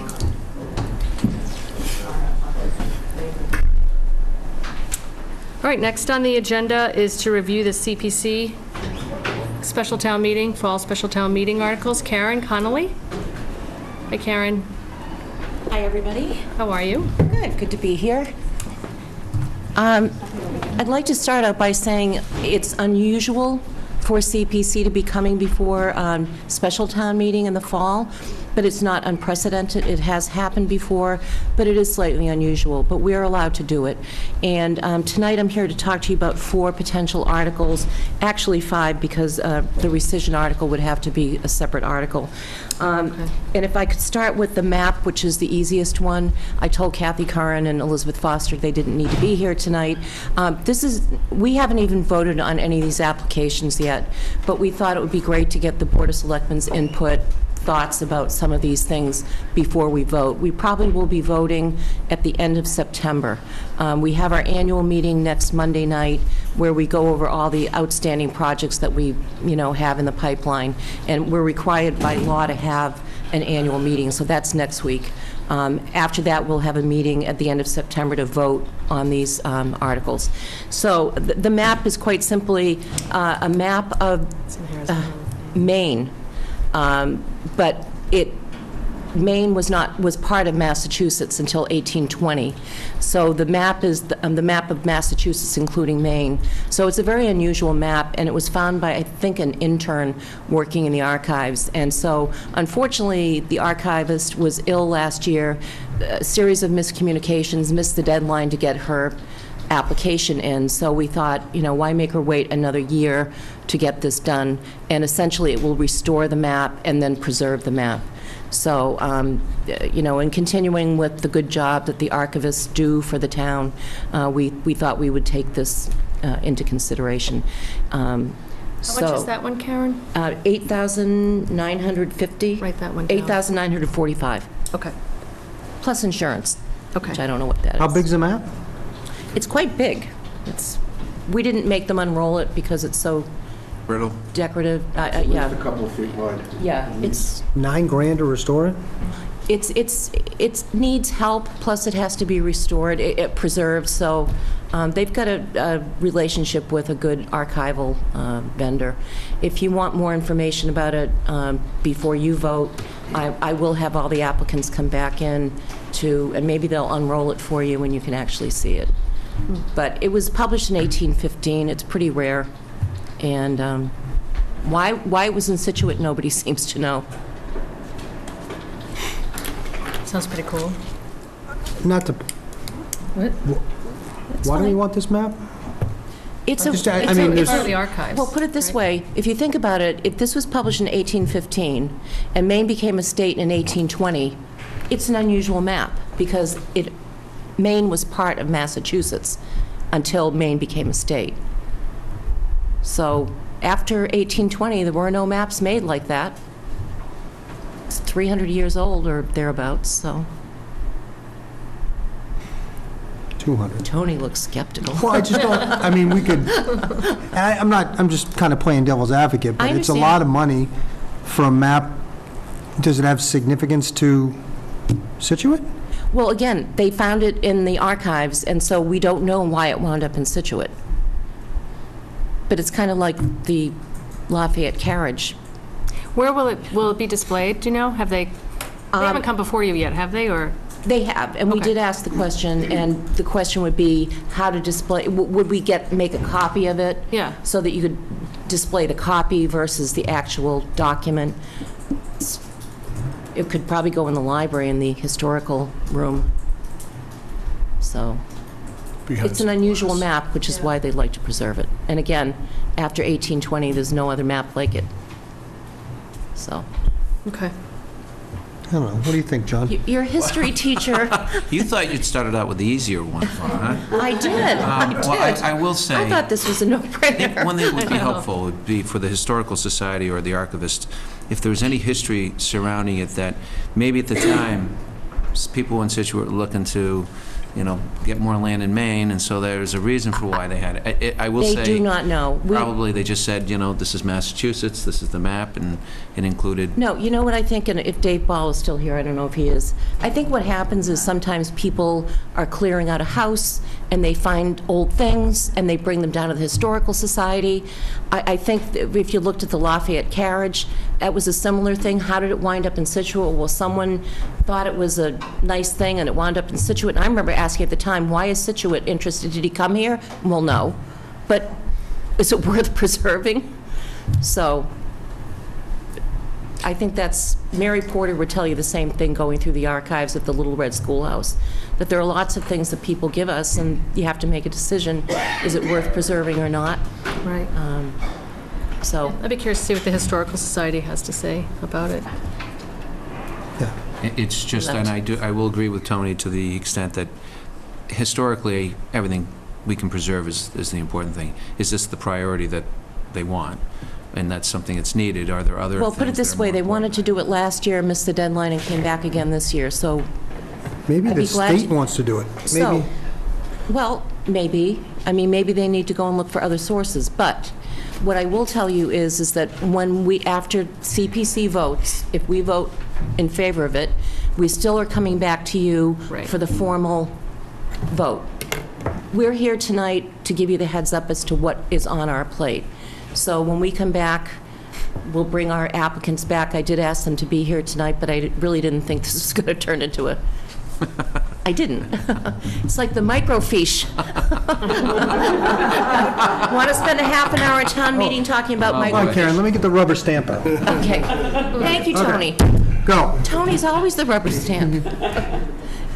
Okay, so I think it'll be nice to hear more Yes, information. yes. We'll ask Elizabeth to come back, and Yeah. I'll let her know that there are many questions, and if she has more answers than I have, Sure. you'll get them. Central Park Phase 2 windows. Stephen is here because I asked him to be here. Stephen? Yep. Stephen? Steve? As you know, CPC approved, town meeting approved $131,000 to replace windows at Central Park Housing. This is a second request to complete the entire building. It's quite a bit more, right? Yes, correct. 278,000? It is. Okay. Yeah, so, the first part was, Phase 1, our plan was to do the lower level, which was in worse condition. Windows were leaking, lots of rotted wood behind the trim. As we got into replacing the windows, doing it properly, we found that there was asbestos caulking there, so the job turned into be significantly more than we had initially anticipated. It was about $28,000 to $30,000 just for the asbestos abatement for that portion. So the actual total cost of Phase 1, which wasn't even half of the windows for the building, was about $160. 160? Right. So in Phase 1, it was 72 windows. Phase 2 would be 95 windows. So the cost of Phase 2 includes the additional abatement for those windows that will have that asbestos caulking that needs to be removed, as well as doing that many more windows than Phase 1 included. What's the dollar amount again? 277. 278. So the total for replacing all the windows is about $408,000. 408? 408. That comes from affordable housing, right? That would come from the Affordable Housing Trust. Well, The last project came from the general undesignated fund. Okay. But, That was right? the cupola. That as well as the But it windows. was all together, I think, Yeah. right? Wasn't it? Yeah. Yeah, we purposely did not draw down on community housing reserve for the windows or the cupola. We took it out of undesignated because we were aware of the fact that we might be putting significant amount of money into a potential project, which we eventually did. So we didn't touch the housing reserve that time. So that came out of undesignated funds.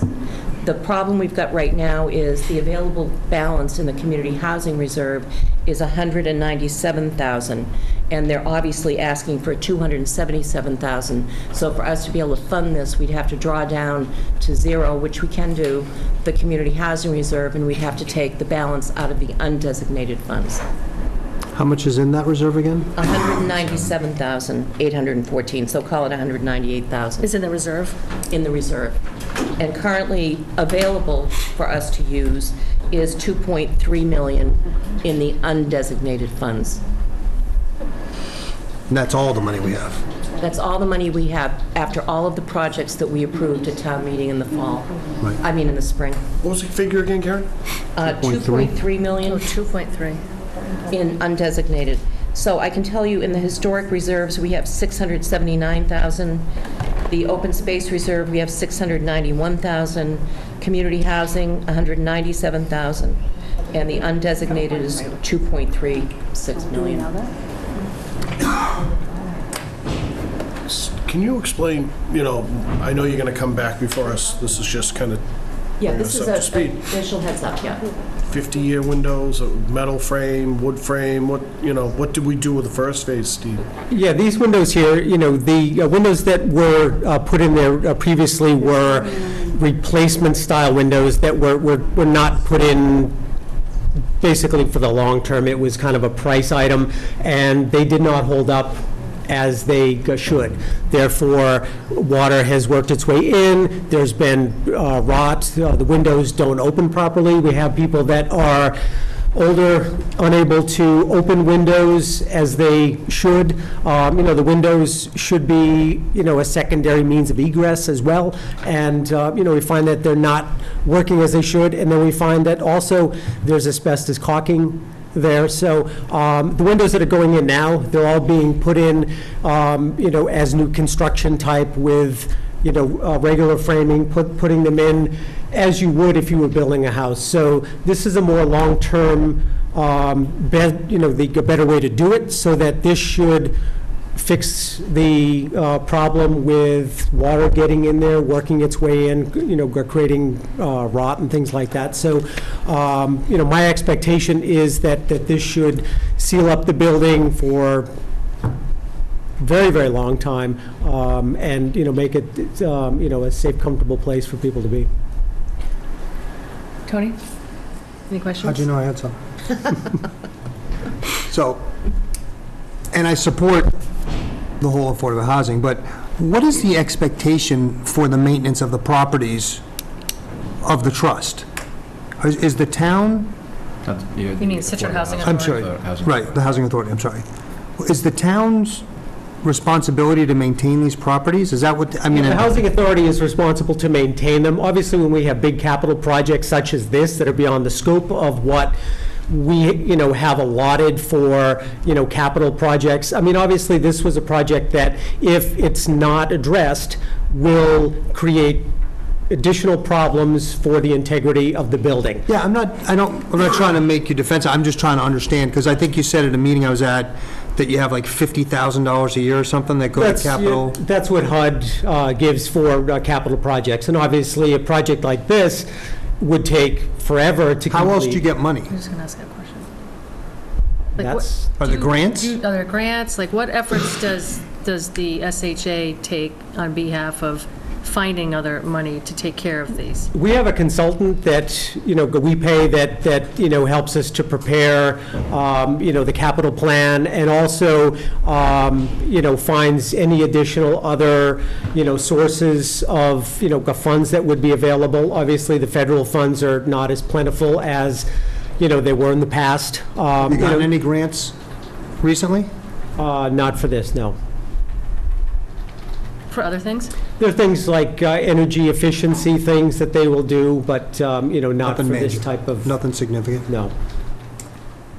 This could qualify for that, if the windows are that much. Energy Well, efficient? I don't know if there's a grant. Because this is just one of a series of things that are going to have to be fixed on that building. Well, there's a slippery slope, and the reason I look at it, Stephen, is that the Scituate Housing Authority, it's not a town entity unto itself. It's one thing to be a town entity to say, our schools, our public buildings, this town hall needs to be replaced for the taxpayers. And we've created a situation where this is a quasi-state entity. The taxpayers are not responsible through the Scituate Housing Authority. Our tax dollars go to the state, and the state then trickles it down to the Housing Authority, and I presume there's some federal funds that ultimately, as a taxpayer, goes up to the federal government, comes back. But what we're creating is a source that the townspeople are responsible.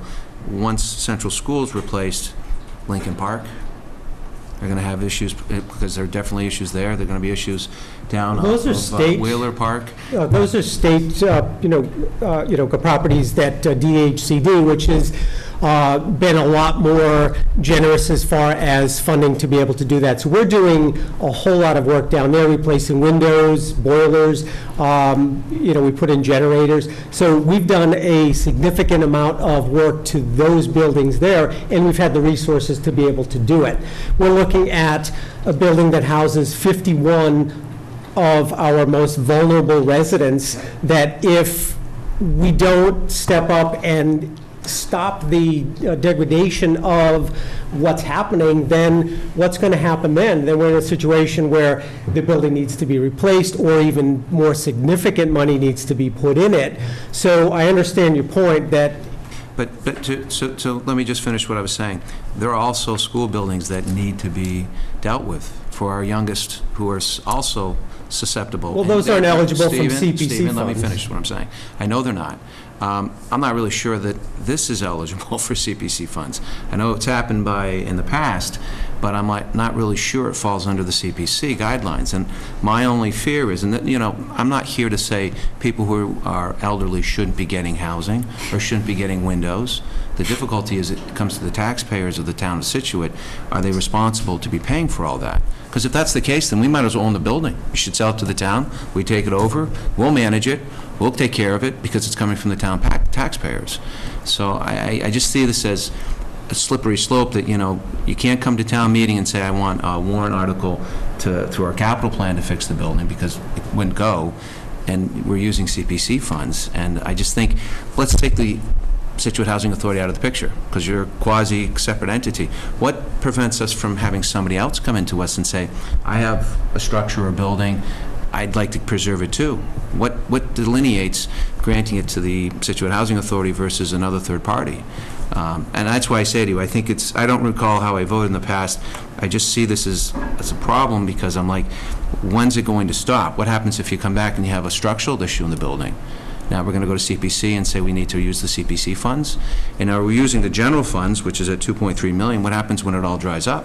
What happens to our Affordable Housing Trust when they try to do something separately and say, we have a need in town for affordable housing, but we can't do it because we just spent it, because we gave $2 million for an addition to central housing? I'm just saying it, that I think it's a really important discussion that this town and this board and the taxpayers need to have a firm grasp, because when it comes to town meeting, these questions are going to be asked of all of us, and we're the ones who have to answer it. And I think it's a valid discussion that people need to be agreeable on. I mean, if people want to do that at town meeting, that's the voice of the legislature. I respect that. But I think people need to hear, is this a worthy price to pay? And believe me, I want affordable housing. Former trustee of it. I also want senior housing. We desperately need it. But, this just to me is, I think, something that we have to have a discussion on. Because now the price has gone up from what was originally something now to $278,000, because its costs are going up. Well, if I could point out that housing authorities are eligible for CPC funding, and but they have to be capital projects, which this is. So I've looked pretty closely at housing authorities that have put in applications for CPC funds that have been denied. So, for example, in Cohasset, the housing authority wanted to replace all the stoves, I believe, in all of their units, refrigerators, and they were told they can't do it. It's not a capital project. So, and I understand the slippery slope, because we have other issues where you're on a potentially slippery slope. So if you could share, Karen, with me that information with the Housing I sure Authority, if it's would. coming out of the Boston CPC, I can get interest you group, then I'd like to see that, access because to then the- that gives, then people in town can understand that, yes, indeed, there are certain things that are, shall we say, eligible, and if I'll they give are, you- so be it, but I I'll think give that's you a important link for us to see it. to the Department of Yeah. Revenue project website, Okay. so that you can see where community housing authorities have gotten CPC funds and what they've used them for. So, but, you know... I mean, I think that's a whole nother, I mean, just because you can do it doesn't mean... Oh, I agree with you. Just because you can doesn't mean you should. And John, you know, I think John agrees, it's a worthy Right. cause and a worthy effort. It's just, we could take that full $2.3 million and put it in that building, I bet, Steve, if you could say. It hasn't gotten, it's been, you know, not paid attention to as well as it could for decades, I would guess. Just Right. like you could do it to Wampatuck, just like you could do it to Hatherley. Well, again, we can't use I CPC know. funds for the schools. Okay. You're missing the point, but yeah. No, I think it's a valid question. Are CPC funds allowed to be used for this purpose? I will give you evidence that the answer is yes. Do you want to do it is another entirely different question. And I agree with you, and the I only price say has that gone because up. there's a huge white elephant across the common. I agree. That the town's going to have to decide what they're going to use, and that's called Gates High School, formerly known as Gates, whatever you want to call it, that is going to have windows that are going to need to be replaced. A lot of asbestos probably taken out, and there are going to be a lot of costs that could be used for CPC. And again, these are the difficulties we have. We have little money, huge wants, and we're trying to figure out where we're going to deal with it efficiently.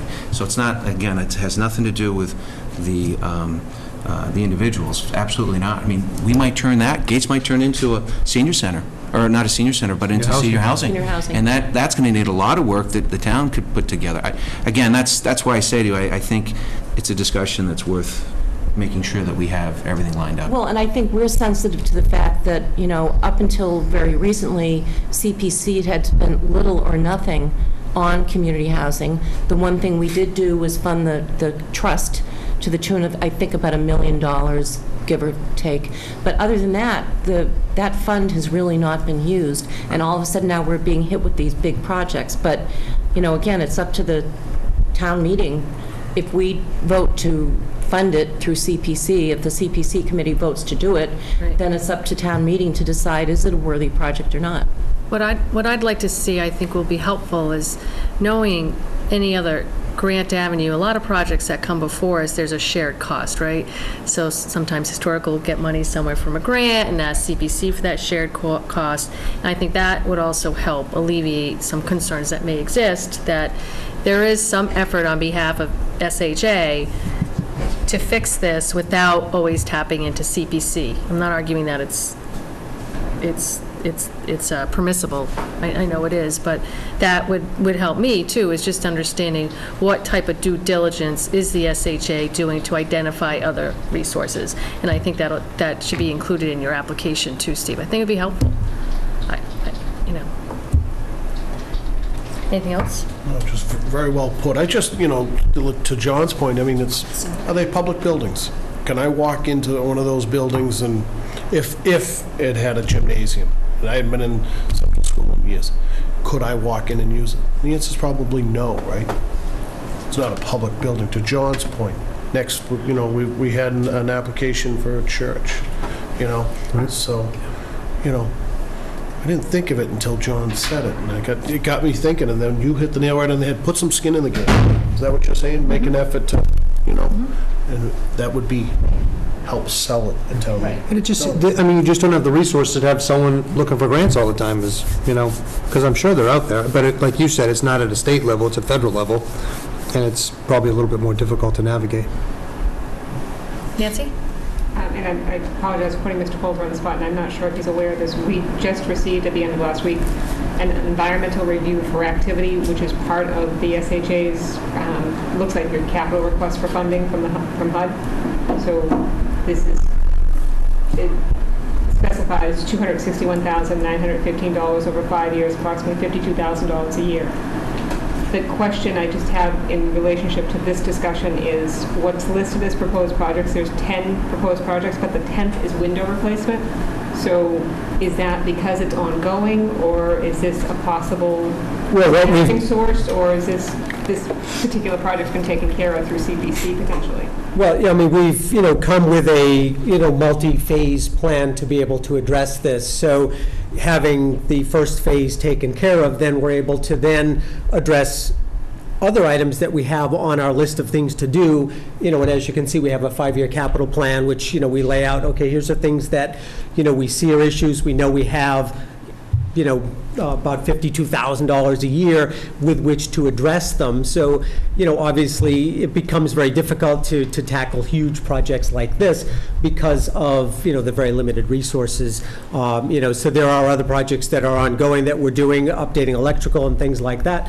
So, there are other projects that we're doing. Obviously, if we're having to shift things around, that's going to crowd out the ability for us to address those other things and push, other projects down the road, if, but not at all. So.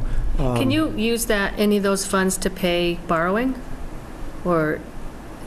They could, and I don't want to speak for the housing authority, they could potentially use some of these funds towards their window replacement program.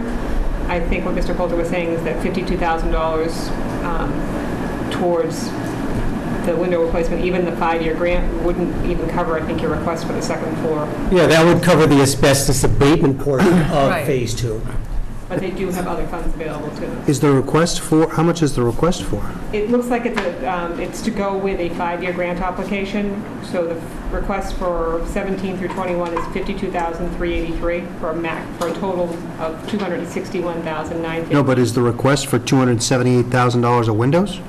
The request No. for the second floor windows is No, that's Tony's a separate- asking in the piece of paper that you're reading. It doesn't say. It I mean, just- did you ask for something and they gave it to you and you just didn't ask for enough? Well, this they only came give from us the housing $52,000 a year. So it would take many, many years to be able to. No, my point is if you asked for more, would you have a would not chance get of more. getting more? No. So you can put whatever number you want on that, you're going to get $52,000. That's the amount that we're eligible to get for that. Probably with an adjustment, annual adjustment of cost of living. And like I said, there are 10 items listed. It was just that the only one that's in common with something that's going on right now is the window replacement. So you're working with the CPC money that you got already. How much was that first phase, Steve? $131,000. And then the second phase, you got that quote from the contractor you're working with now? Correct. And there's more windows, I assume, in the second It's phase? 95 windows in Phase 2, 72 in Phase 1, plus there was $28,000 in asbestos abatement for Phase 1. So we're already over budget for what we had planned, so we got 131, it would cost us 160. So we're already absorbing, some of that, entire overrun, to be able to finish the job. So. Okay. I think it'll be good just to square away some of these numbers, things that we're learning. Yeah, unfortunately, I being think it's shared. going to be, in 2 years, there's going to be another project for that building. It's just Yes, I- inevitable. And maybe that's something we work with our Congress on. So, It's tough. okay. Anything Thank you. else with regards to that? Thanks, Steve. Okay. No, thanks, Steve. I think there's one more, right? Two more. Two more. Two more. Now we're on to providing access to the CPC land that we have bought over the years. I think every time we do an acquisition, a promise is made that the land will be available for people to use for recreation. Unfortunately, up until now, the parking we have for most of these properties, especially over in the West End, is called Frank Snow's parking lot. Frank has been very nice over the years to let people park in his yard and walk over to Bates Lane and get access to that land from there. So what we did was we looked at all of the old land articles that we have and that still had money in them. And we're proposing that we rescind that money in one article. And that money, and I can get you the figures on paper. Crosby had 216,000, almost 217,000 in it. The Higgins McAllister property had 2,000 in it. Bates Lane had $43,000 in it. Damon had 11,000, which brings us to 273,000 that we can rescind in order to be able to fund parking and access for the following properties: the Crosby/Appleton property, the Damon property, the Higgins property, and the Bates Lane property. Penny Scott Pipes has been working diligently. In addition to working on the conservation restrictions, she's been working on this project too with Paul Scott, who was formerly an engineer with Scituate, and they've got actually pretty detailed engineered plans that we don't have tonight. We'll be showing them at CPC meeting next week if you'd like to come and actually look at them. In addition, when we come back after we've voted, we'll certainly have that information for you to look at as to where the parking would be and what it would look like. So originally, we thought the project would come in at about $350,000. Unfortunately, after going back for real solid numbers, it looks more like it's 500,000. So what we would want to do is use the rescission money of 273,000 and then take from the open space reserve the balance to come up with the 500,000. I view this as a promise fulfilled if we can get this done, and it would be best to try to do it in the fall into the winter. Obviously, in the winter, you wind up with snow at some point, but to the extent we can get some of this going so that hopefully in the spring/summer, people will actually be able to go to some of these properties, park, and be able to enjoy them. So that's where we are on that. In addition to that, we received a proposal from the Conservation Commission to do trails, mapping, and signage. Can we talk about the other one first? Sure. So $500,000 to put parking spots on 4 properties? Well, one of them, is Penny here? Yeah, Frank and I are here. Come on up. Well, just in general terms, yes, right? Yes, but there are bridges involved in a couple of them. There's a long road and another one. There's wetlands, so that's why I have to have my people here. Yeah. Penny, do you want to? No, you go ahead. So, Karen, just first off, and I know this was a moving target a little bit, but I think that the money being returned on all those different pieces is more like Did I miss one? 317 or 300, close to 320. Oh, I'm sorry, then I missed one in my...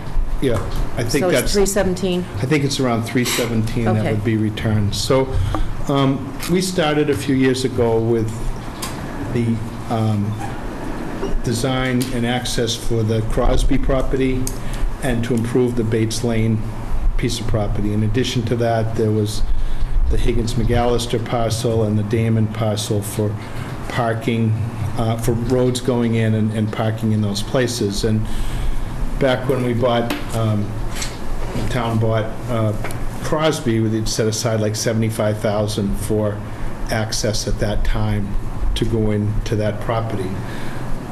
We'd like to carry that all the way to the Appleton Field and create a parking area close to Appleton Field so that in the future, if the Appleton Field were used for community farming or whatever, that parking would be relatively close to that field. We gave up the tote road access to Appleton when we acquired the property from the Crosby family. We gave up that tote road access. So to get into the field, we need a road that goes all the way to Appleton Field, and along the way we'd create parking there. At Bates Lane, would like to go up Bates Lane just past, there was one home that was constructed on the left several hundred yards back on Bates Lane, and we'd go just past that and create a parking area there. At Damon, it would be coming off Clap Road and going back about 150 feet, 200 feet to a parking area. And at Higgins McAllister, it would be at the end of Hollycrest, and there'd be parking there. We had gone early on to the police department, to the DPW, to the fire department for their input, and most of it was positive, some thoughts about how we could put signage up so that the police could enforce curfews and things like that.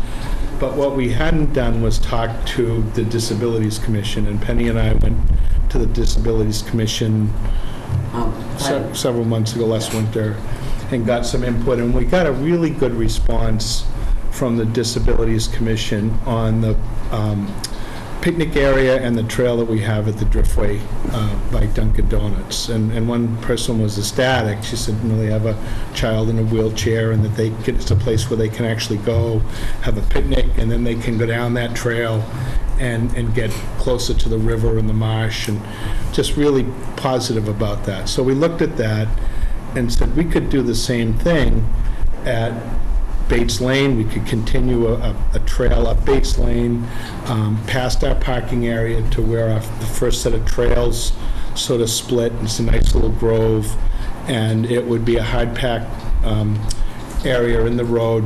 It's 400 feet, 500 feet? Yeah. And that would give access to that area.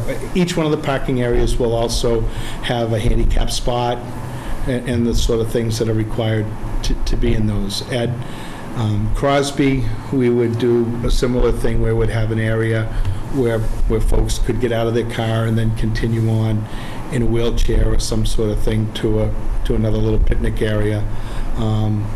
Those are and at Damon, we would also use one of the tote roads and create an area where people could go, not all the trails that are in there, but a decent distance into the woods, maybe 400 or 500 feet, and then into some sort of picnic area or something like that.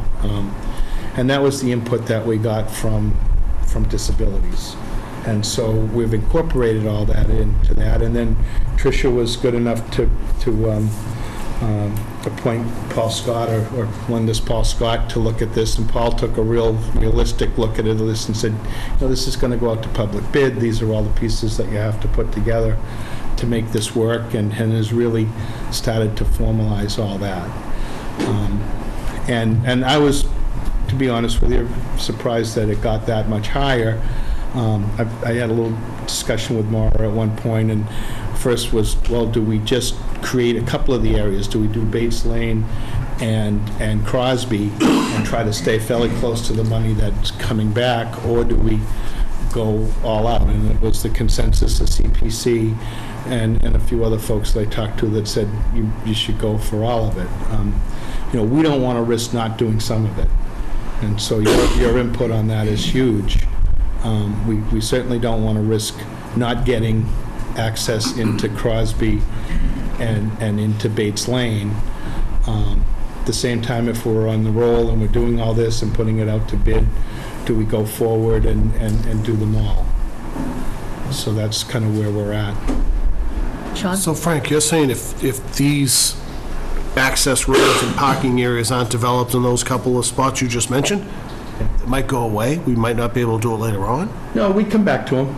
We certainly would do them later on. What I'm saying is that there's a certain amount of money that's been allocated and has already been, in a way, set aside.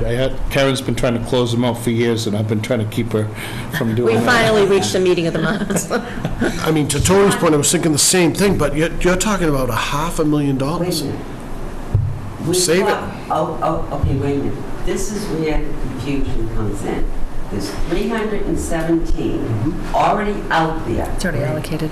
All right? It doesn't matter. It's money. We are sending it back, so what we're really looking for is 220 in new money.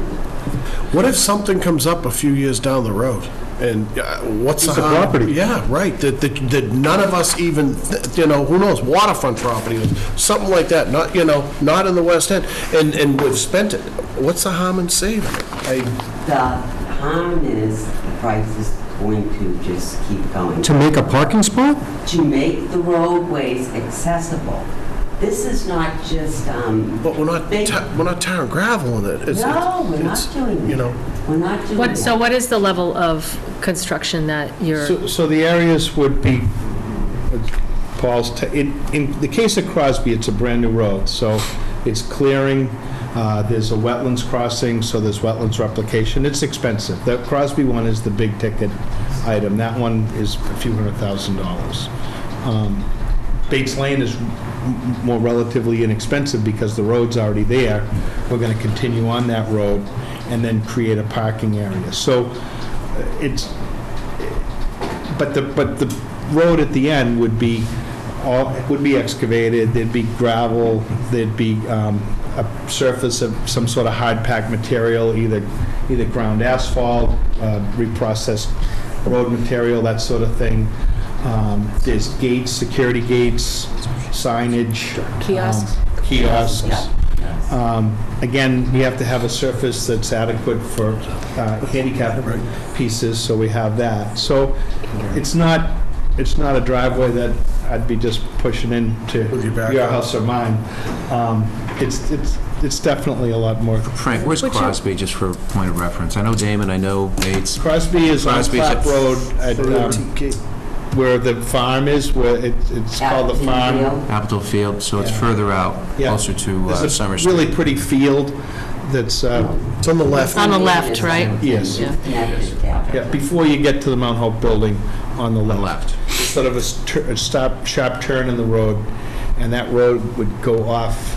So let me ask you this. If you were to hold off on just Appleton for now, I know the problem you have with Appleton is accessibility to, not Appleton, Crosby, because of the accessibility to the Appleton field, because that was an issue 9-8 years ago about the road or something. But if you were to hold back on that one now, what would the cost be? It would be less than what we have here. John, I honestly wouldn't encourage you to do that. We have no access to that property without that road.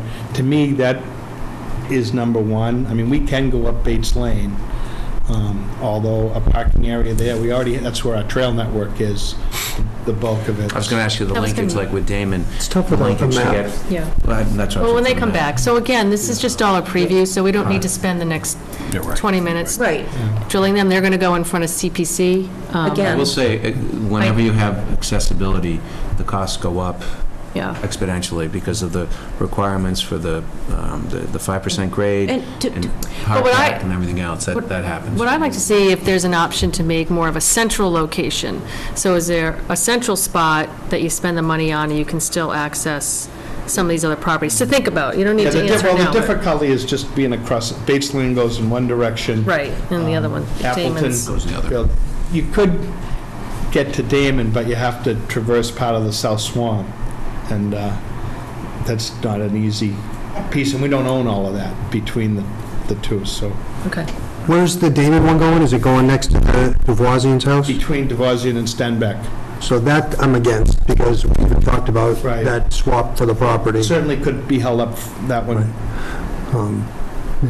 How much have we spent to design the parking areas and the accessibility already? There's 4 different ones, right? Yeah, there's 4. They're 25, 30, it's not been a lot of money. I mean, it's a lot of money, but.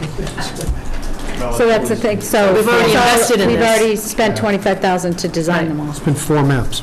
Well, Just wait, we get it. Yeah. We all get what's going on. I think we have to sit back and think about whether we actually need 4, picnic areas back in that area, whether they all need to be pristine things, whether it just can't be a dirt road with 5 parking spots on 1 or 2 of those properties. I think the logic of thinking that $300,000 is already there for us to spend is a little bit misguided, because it's not. I know you can say, well, it was there, but we saved money on buying the property. There may have been some sort of allocation of a piece of it to be parking, so I understand that component of it, but excuse me, we could take all that stuff, close out those articles, and put the $300,000 back into the reserve right now, as Sean mentioned, for some other project down the road later. So I don't think we can look at it as we're only looking for $200,000. It's a $500,000 project for how many parking spots in totality? Like 5 or 6 at each 10? 40, 50. 50? Each spot has between 10 and 12 parking spots, so. So 40 or 50 spots. But it's the access roads, Tony, and No, I know. not to. Maybe you should I- prioritize them, I though. fully understand what you're saying, that money, some of the money was already allocated for parking, but a lot of it was money because like Higgins McAllister didn't appraise out Right. and all that sort of thing. So not all that money was originally appropriated for parking, but Right. we have made huge strides in acquiring the property. The commission has tried to create areas where people can access this land. You spent really good money to buy this land. We've tried to get trails and stuff in place so people can use it with reasonable success. But to have formal parking areas and get this opened up to the public to use the property that they've bought, to my thinking, is the right approach. How we get to that point and how we phase it Maybe we phase it. is something that we'd like. So why don't you just do that? Why don't you think about that? Take, their comments into consideration, prioritize it, phase it, and maybe that'll, I think that's just an appropriate. Will they do come back? Yeah, well, they'll come back with everything anyway, once the CPC goes in front of. But I think even when you put it before the CPC, you should do that as well. Phase it, prioritize it. Okay. Sure. CPC started 2003. Okay, I think 2004 we bought the first piece of land. Yep. Okay, we have spent, I think, very close to $9 million on open space. This is like the last. The yards are almost done. No. This Can't is tell you, like- Penny. No, the last Times. for these properties, they haven't all been accessible. I totally agree with you, they need to be And so accessible. that's why. I know Until it's a- next month, when there's another Another piece of that project, property yeah. that's gonna fit Tony, these I two told you I'm together. never going to give up on it. So many times I you know. guys have always said it's this gonna is have the to be done. last Piece of the puzzle. I've heard that too. No, We're but gonna I- run out of money. But heard it what before. I'm trying to say, on the property that we own today, Right. okay, we have finally put together a plan for access. Yeah, no, and it's so important. And parking, and the big thing is the handicap. Yeah. We spend a lot of time, and that's a lot of money goes towards that, because your parking space has to be bigger than the other spaces. It has to be hard to access. It's the trail, it's the trails going, okay. it's the trails going into the woods and things that. All right. Right, but do we need 4 of those? I don't know. So I think you're here. You got the property. So I think you're here for purposes tonight, and, Yes. we're just discussing this, getting a little Yes. introduction, that the feedback is prioritize, phase it, come up with options. Think about that as you go forward. All at one boat, and then in a couple of different segments. That's what I'm hearing. Right, and I think what you're seeing is, we have not done anything for so long, it's all just kind of built up. And I think the CPC's sense of it was, let's just get it done. Right. So, to give Well, people the access that we've And been it's also promising. leveraging the cost to do the project at once, right? So what's the value there of doing that? So, yeah, this is all good feedback. Yeah. All right, one last item to look, you had one more, was it the trails, or is this all Oh, the together? trails, Trail yes. The maps? This is also being, an application being submitted by the Conservation Commission. Frank, do you have associate members now who are helping you on this, or what We is? do, actually. Marla Minnie are working with, it's kind of a nice collaboration, that some folks that have done our trail maintenance have been added to, and then Marla jumped in to that piece of it and sort of formalized that, and working now with Steve Ivis, who had helped us with trail work before, and, Deb Linehan. And these are going to be really formal maps, and they'll be interactive maps. They'll be on, people will be able to pull them up on their phone.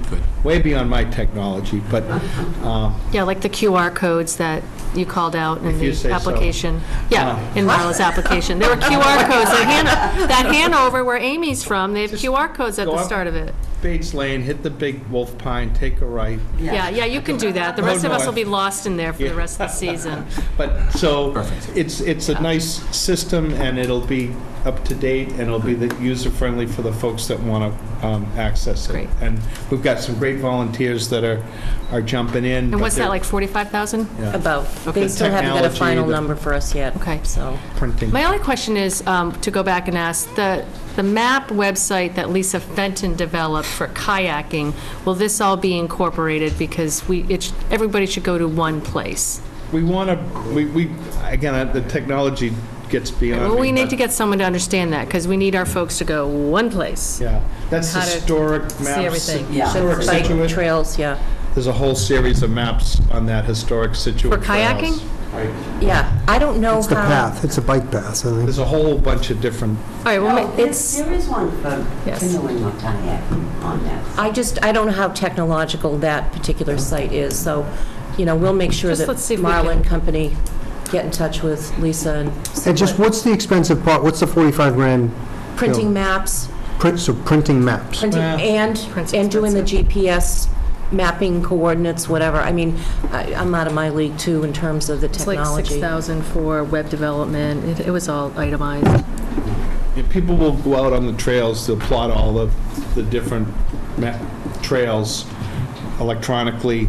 They'll be put on maps, but they'll also be able to pull them up on their phone. They won't even have to get a map. Just That's what a QR code is. Might need a cell tower. Just kidding, just kidding. All great, Yeah, no, good. all great projects, great ideas. That's why we're Hopefully- here, yeah. to get the feedback. No. And it's Thank not a you. fait accompli, which it usually is when we come to you, so now we've got feedback that we can take into account when we... That's great. Right. I think just in overall, we just have to take notice of the fact that there's not a ton of money in CPC. And it's easy to spend hundreds of thousands of dollars, and soon that 2.3 will be 1.6, and then it'll be 800 grand, and then you can't, like John mentioned, gates. If we want to do something significant at a big project, we won't be able to use those funds. So, And we're not looking to waste this money. no, it's not waste. Or spend it, we realize it has to go to other places as well. We just finally get this piece moving forward, which has been long overdue. Agreed. Yeah. Thank you. You're welcome. Thank you very much. Have a great Anything night. else? Thanks for all your work, 'cause I know it's a lot of work. That's fine. Everybody that came in tonight. Thank you. Thank you, Penny. Thank you, Karen. Thank you. Thanks, Karen. 9 million, Penny, huh? In open space, 9 million? Six. Oh, 6, I'm sorry, I'm, But 6 plus 4 on things like fields, walking paths, that sort of thing. But in actual land acquisitions, it's 6 million. So if you look at the 500, it's, to give the public Okay. the to get what we've access. been Yep, promising. got it. I don't understand the promising. Okay, Kevin. Come back in. Good evening. Is Sean here too? Why are the numbers always 10 times more than I think they should be? Did you want to do, since Sean's here, you want to do the water system replacement first? Whichever's easier. Sure. Whatever you'd Let you do like that, to do. just in Do case, the Sean. water? Hadley and Jericho's been taken off. It's been scrapped. No, it hasn't. We're just letting Sean go first since he's here. So you want to talk about the water system replacement process and also brown water issues, which continues to be timely, so. Sure. Yep, we can just give an update to everybody what we've been doing and what's been going on, because I know everybody's dying to know. It's all good. I'll just give an update on the wells. We had funds allocated for the wells, first of all. Well number 10's been redeveloped, and we've treated it with a chemical called pantonite, which basically, it helps reduce the manganese and iron that comes out of a well. So the manganese and iron is what creates some of the brown water. So we've been treating our wells with a pantonite, which is a system that's been used in other applications and other wells to try to keep some of this material down. Where's 10? 123. Okay. 10 and 11 are on 123. One's a bigger well, one's a smaller well. Well number 10, it was producing last year around this time around 90 gallons per minute. In the redevelopment, we've got it closer to 110 at this time, which is much better for this time of year because it's down, and we're hoping we'd be back up in the high 130s when the time comes, when the water table goes up. Some of the wells now are restricted because the water table's down. Well number 11 was redeveloped, and it was also treated with Pantonite, and that was pumping last year at this time around 45, and we've got it up to about 60 gallons per minute. And these wells run 24 hours a day. Well 17A, we started the pilot study. This is the one for the green sand filter. That's the well off Tack Factory Pond Road that has the high amounts of manganese and iron that we had to take out of production, and now we pump it to the plant to supplement the plant. The pilot study's been ongoing, and they're coming up with ideas on what we could do for a green sand filter. We also talked about running the transmission line across over to the reservoir across the way from that line. Bless you. That was submitted, and we turned it into conservation, and our original plan was rejected, where we redid another plan with conservation by the DEP just to get that permitted so that we could run it through, because there's a lot of wetlands, obviously, that would be going through that area. Which area is that, Kevin? Is that from? That goes from Tack Factory Pond Road to, if you're going north and the reservoir's on your right, that pond that's on the left, we would go into that pond that would go underneath the road and into the reservoir. Okay. That's for that transmission line. Well, number 19, that's next in line for redevelopment this fall. We're hoping to improve the yield significantly. Well number 22, we're installing a new satellite well as we're going on. It's going well. The well's drilled. It's packed. We're hoping to get 300 gallons per minute out of that well when it's all fully redeveloped. And when will that be? Where's that? That's the one off Old Forge Road down that end, and we're hoping to have that up. We're hitting about 187 now. We're hoping to get up to 300 gallons per minute on that well. Is that the fastest? That's one Well, it sounds like a biggest producer. It's a big producer well, yeah. It's one of our big producers. So wells, after they're approved, water quality and all that, go right into our infrastructure. Right into the infrastructure. There with is the some exception of- treatment with chlorine and any chemicals that need to be added with fluoride are added right there on the spot. And then they go right into the system. So it doesn't have to be treated at the treatment plant. Right. Well, number 18B has been redeveloped, and the yield production has increased pretty well. I don't have the hard numbers because the ground level. Sorry. Pretty well, sorry. It's been, I'm on a roll. The problem is, it's a lower table there. That's the one over by golf course. So. That's 17. Right now, it's the hottest time of the year for the well production. They've all been running through the summer, and believe it or not, all through August was an extremely dry August. Yeah, it was. And they've been running full-time, and since we've redeveloped them, it's really been a big boost so far. We found a lot of little problems and issues that we had, and by redeveloping, we're able to clean them out. We're using this other system with the Pantonite, as I said, as a way to eliminate, we're never going to eliminate it all, but to minimize the amount of manganese or iron that come in from the wells. It's naturally occurring in the ground here. Can you note, a gentleman came in tonight about Brook Street. Okay. And he said Sean, but I wasn't sure if he was speaking with you or Sean McCarthy. He was. So if all those neighbors on Brook Street are still having, pretty consistent brown water issues, if we can just take a deeper look in there and determine why, because I know a lot of the complaints have reduced significantly as you continue to do work, so I'll make sure we... Is that true? Yes, it is. The number of calls regarding discolored water are a fraction of what they used to be. Anytime near 4th of July, say 4 or 5 years ago, there would be hundreds of calls. And now we're down to, say, a dozen calls, regarding discolored water. Unfortunately, the patients, and I don't blame the people, have run out. So the few when I say few, I don't mean just, single digits, but the ones that are still left with the lingering discolored water are very upset. And I can understand why. What area of town is it, Sean? Is it a specific area? There are certain areas that I do in town better than I do. A lot of them were near Technic Place, some of the roads that we've just recently done. And we've noticed since we've taken those old mains offline, we've noticed the calls drop off as well. Okay. I know each one of us here gets brown water. Yeah. Not too long ago. Yeah. I mean, well, I still get it. I get it occasionally. I don't know about you guys. But we just replaced, 21 miles. How many miles? 21 miles. We're 21 and we got a little more to go. Right, so we were told that the brown water is going to go away.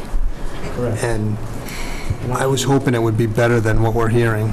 So is it just because we haven't replaced enough lines? I mean, eventually that stuff is going to wash out, right? It doesn't reproduce. Well, let me elaborate a little bit on that. As Kevin has said, a lot of new water mains have been installed over the past several years. This has been a significant improvement to the distribution system. The older pipes that were replaced contained a great deal of sediment in them, and some of this has flowed from one main to another main to another main and so on. This sediment, along with the naturally occurring iron and manganese that Kevin was talking about from some of our wells, is what is producing this discolored water. We recently redeveloped our wells, as Kevin said, utilizing a chemical called pantonite to reduce adding any additional iron or manganese into the system that already is burdened with it. That's kind of a summary of why do we have discolored water. Obviously, the next question is, how do we eliminate it? How do we get rid of it? And the answer to that is an aggressive flushing program is what is needed to clean the water lines, both old and new. Years ago, the system couldn't be flushed because of the condition of the mains and the breaks that would occur as a result of flushing. So they weren't able to flush years ago because doing so caused them water main breaks and it caused them more grief. We're in a much better position now to go out and do some flushing. Immediately now, or what is your projection of timing? October. In October, okay. We actually did some this past spring. Last year, we were unable to perform any flushing because of the drought. This past spring, we flushed an area of town that we received many complaints from last summer, and this made a big difference in the number of calls that we got this summer from that. Now, we've heard over the years that flushing actually causes brown water. Flushing, you have to get the water moving between 2.5 feet per second to 5 feet per second in order to scour the main and to remove. So during the time of flushing, yes, you make it, you'll see it coming out of the hydrant black, you'll see it coming out, bright red, brown, various colors, but you're getting all that out. And like I said, the areas that we did do in the spring, it made a huge difference in the number of calls. And I haven't been here a long time, but I was here and I witnessed the calls last summer, and I witnessed them this summer, and it was night and day. Well, that's good to For hear. those areas. Sean, did you say something about? Yeah, no, they do it at night. Do it at night? When the levels are high enough that they can do it. Obviously, that's why you're going to probably wait till October. What about the tank on Pinchin Hill? Last time I saw that drain, Jimmy DeBarros called me up there. And you're absolutely right. Before everyone came on the board, the thought was they were afraid to flush lines. Just don't do it. Turn the other way, look the other way. I saw Jimmy, I went up there, saw firsthand the mud coming out of the tank at Pinchin Hill, up the street from your house. And when do you think you would do that again? And this is maintenance. Flushing is maintenance. The flushing or the tank? The tanks, we have inspected every 3 to 5 years. We have a company come. Jim decided to drain it and do it himself that time. I like to have a company that can do it while the tank's online. They go in sanitary, they go down and they vacuum out all the sediment that's on the bottom. So you don't have to waste the water? Yep, and they inspect the entire tank while they do it. We just recently had a clear well done at the treatment plant. You just did what? How do they We get recently had that done at a clear well at the treatment plant. Okay. How do they do it? They dive into it? They dive down into it, yeah. Would you read Some poor guy lost his life a couple months ago in another town doing it. It's a dangerous job. Yeah, Braintree, wasn't it? Oh, man. Yeah. Really? Yeah, yeah. But it's really about maintenance, like these guys were saying. But to Tony's point, we've done about a third. 22 miles will be about a third.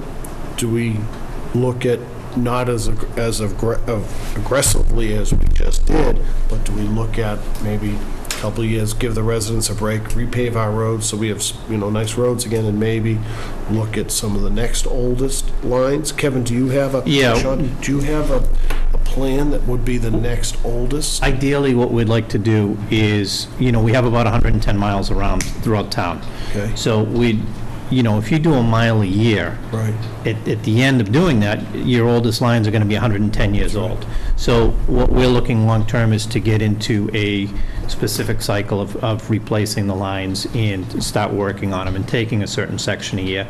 Maybe it's taking a neighborhood a year. It's going to vary on the age of the lines and what the break rate is. We've got a couple areas where we have a lot of breaks. They're not old lines, but they're kind of pieced by different contractors, or a section might be plastic to go to a transite to go to... What we had on Walnut Tree Hill, what was backfilled. Similar, yeah, where we had a section that just isn't holding, and we'll start eliminating pipes as we go. I think that's a better way than taking on 23 miles at a whack or 80 miles at a whack. Just keep picking an area and then build it all out, repave the whole road, and continue working that area. But a lot of what we're doing is we're going after... With these water lines, we've gone after some of our biggest, problematic lines that could break at any time. In front of St. Mary's, it was 1901 on that pipe when we dug it up. As far as certain streets, we're going by the as-bills that we have provided to us that they took over the past years. So if in 1930 and 1940 there was some line that was supposed to be deactivated and it wasn't, for example, like Brook Street, if something's going on there, we've had complaints there, and I don't know if it's a low section of the system, or if something's connected, or they never disconnected something that they were supposed to. We might know that, and it might take us a while to find that out. That's not, that's not easily found unless you dig the road up to look for it. Are all the services going into people's houses copper? What if it's an individual house? Well, it could be. It could be individual houses, too, because if they have black iron coming in from the... There's some houses that have black iron, there's some houses that have galvanized iron. Right. If we see a lead line, it's removed right away. We take it out the whole way. We're required to by DEP. It could be. It could be a service line going to the house, because we only replace up to the property line when we do these services. So what would it take to look at Brook Street? Maybe, you don't have to answer it tonight, maybe you guys can go back and kind of take a look and see if that's been a consistent problem. Is that a big complaint area that you get in the office? Yep. Okay, yeah, so maybe we just take a look and see. We're looking at a couple options on that, and it might be a strong flushing program through there, is do the flushing. We were even also talking about possibly, so that we could get more flushing, is doing the flushing during the day, and seeing if we can do certain projected areas and flush during the day to get them. How long is a flushing cycle? Is it an hour? Is it? It's typically broken down into, manageable zones, so you can get, if we did it during the day, what we'd focus on is starting and stopping during the school hours. So while the kids are in the school. So it's a 6-hour process? Yeah, basically a 6-hour window. And it really depends on the size of the main and the number of side streets on how much you can get done. So it varies. You might get only 3 streets one day, you might get 5 the next. And that's also going to, the factor of how much is in the main, how long you have to flush it before it comes clean. It's going to affect that as well.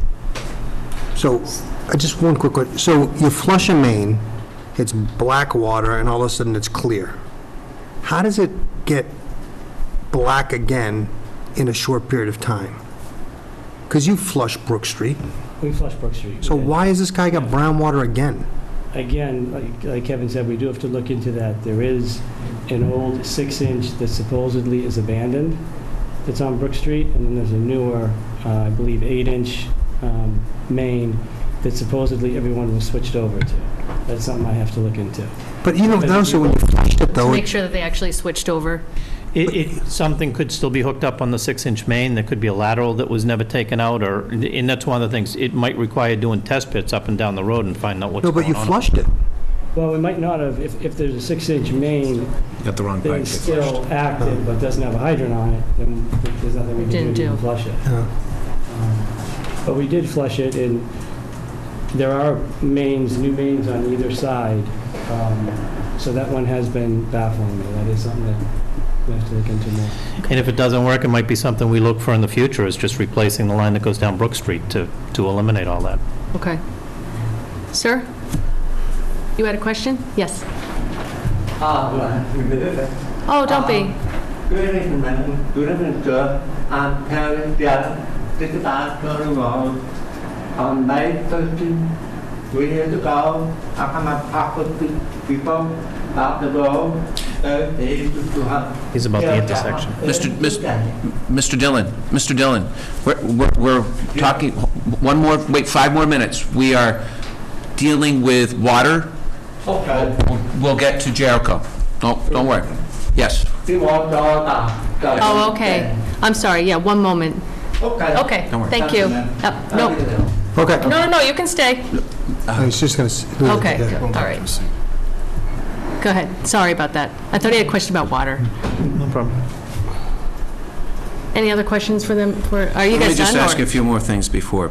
Is there a way of doing, as we go forward, some kind of monitoring of looking through to see if these pipes, if we can get into them?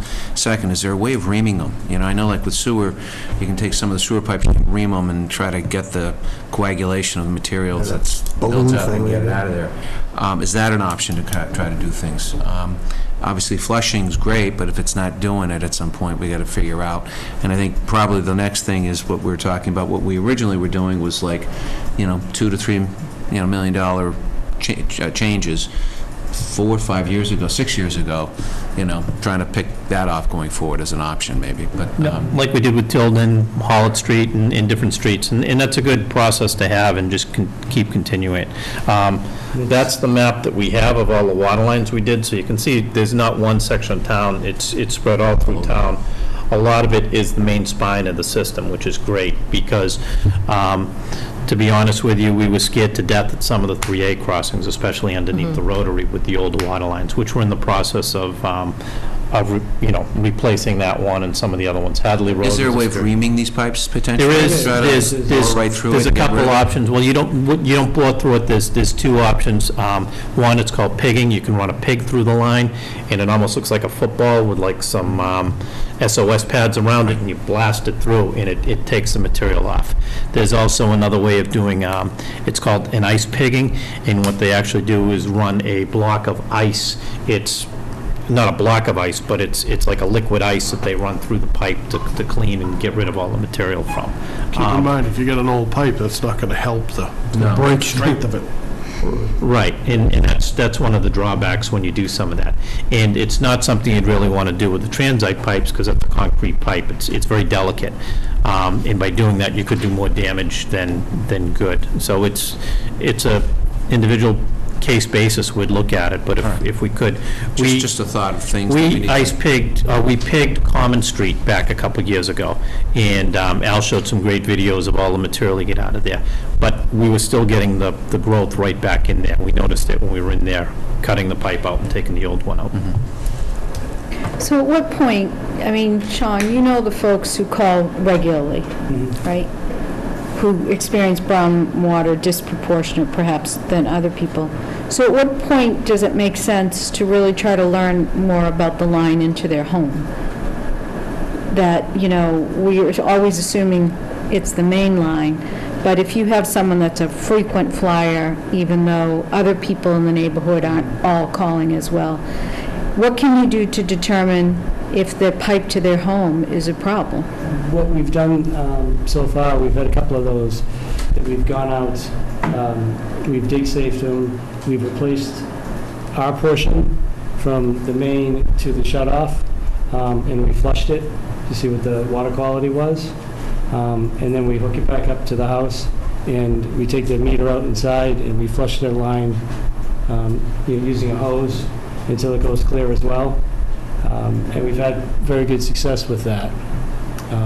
And we have found a lot of times that it is an old line going into the house. Is that something that could be concentrated on, like, for instance, Brook Street, for you to do that? Or do you think it's indicative of a larger issue? We could certainly look into that. Our records are very good on our end. They're not 100% accurate on what this service is made out of going to the house, especially the older ones. That's right. Really wouldn't have any reason to have that record. It would really be the homeowner or the builder. Yeah. You know, Or the developer at the time, what he What used. did he use, right? What was his method? So that, We don't know what that was strip of changed pipe out that when it goes was to their being built house, either. Right. so they're getting brown water, doesn't it eventually, I mean, it's only 20 feet of pipe, doesn't it eventually run out?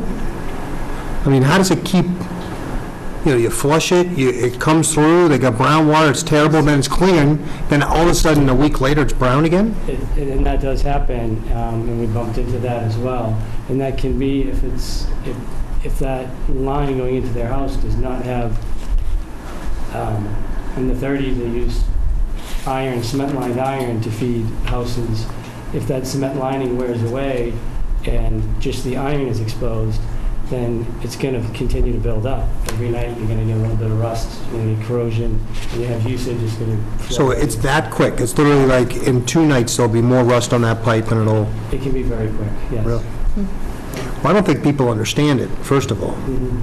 You know, maybe... It's complicated. some It's, with the water main construction, there's been actually quite a few houses that they've had to replace their service line going into their house because the contractor could not reconnect onto their line because the earth itself was all that was holding it together. So once they exposed it, and they tried to put a repair coupling on it, it just breaks apart. Yeah. And they go a few more feet and it breaks apart. So we run a temporary line above ground, and we say, unfortunately, we're sorry, but, you know, the service line is... What's sort of the percentage that you see of that? Pretty small, or? Pretty small. I think we've seen 4 of those this year.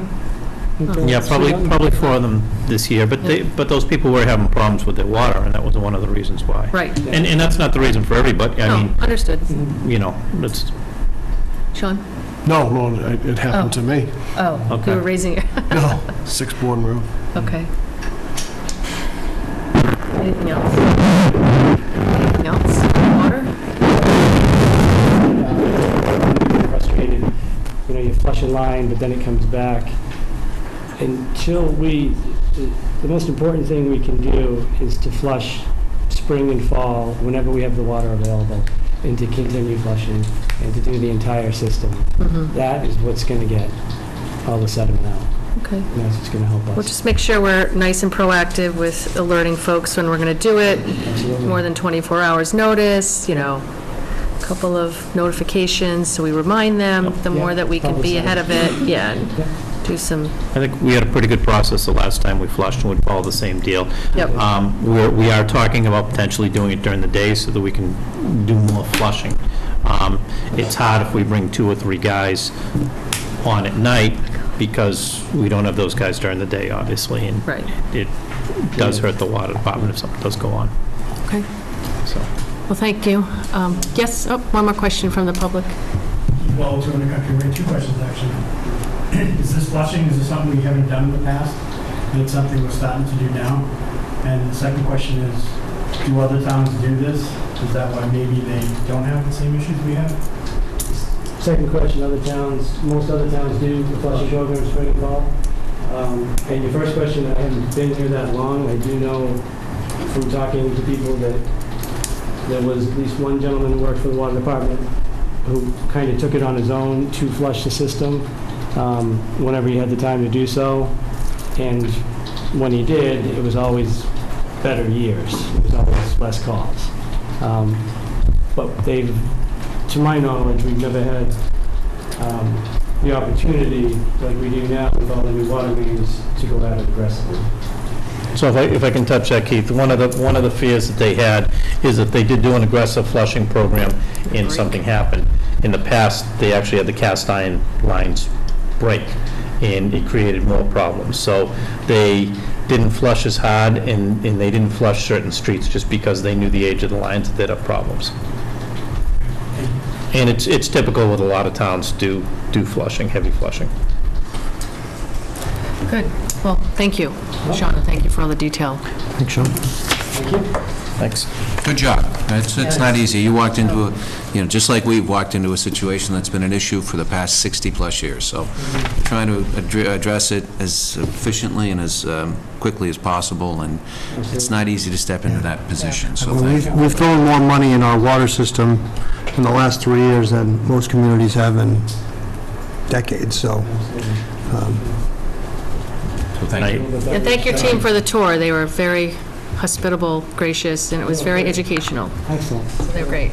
And I hate to even say, no, I don't hate to say it, but our goal is to have one of the best waters on the South Shore. So our goal, Oh, at it's a least great for the thing to water say. department, is to Yeah. eliminate that. Absolutely. And, No, we know, and this is very Nothing's helpful. 'cause- intentional. right. It's really just trying to understand it, explain it, and solve it. And I think also just being a little bit more aggressive in, those hot button areas of figuring out what the heck is going on too, It's that's all. difficult. You can't see it. It's underground.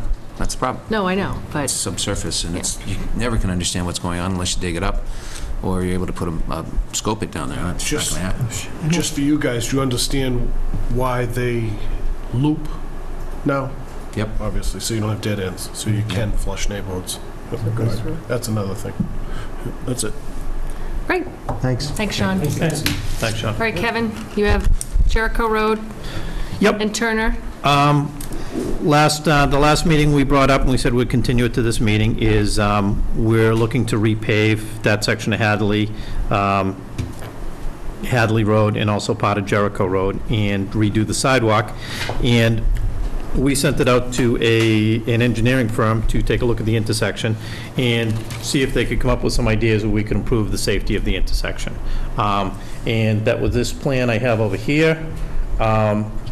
And this here would actually just be striped or even like a concrete rumble strip, one or the other. It wouldn't be an island that sticks up. And then it's changing the curb line over here to improve the crosswalk distance here and just kind of safeten up the intersection. And then this would be a new sidewalk down on this section right here. Well, I went down and looked at it, and as long as that strip to the left, and you explained it as only a rumble, I'm comfortable with that. I didn't want to put any type of, I wasn't sure what that was, but looking at it on the drawing. Our idea was with the boats, if there's a lot of boats coming, something so that if they did have to take a wide turn or anything, they could travel over it and get back down. Tony, did you have any questions? I don't think you were here the first night that he, No, well, I'm brought it. still digesting. yeah. So point at where the Scituate Tavern is? So the Scituate Tavern's right here. The green line is the existing curb line right here. Yeah. The new red line is where we're talking about bumping out with the sidewalk, right at that location there.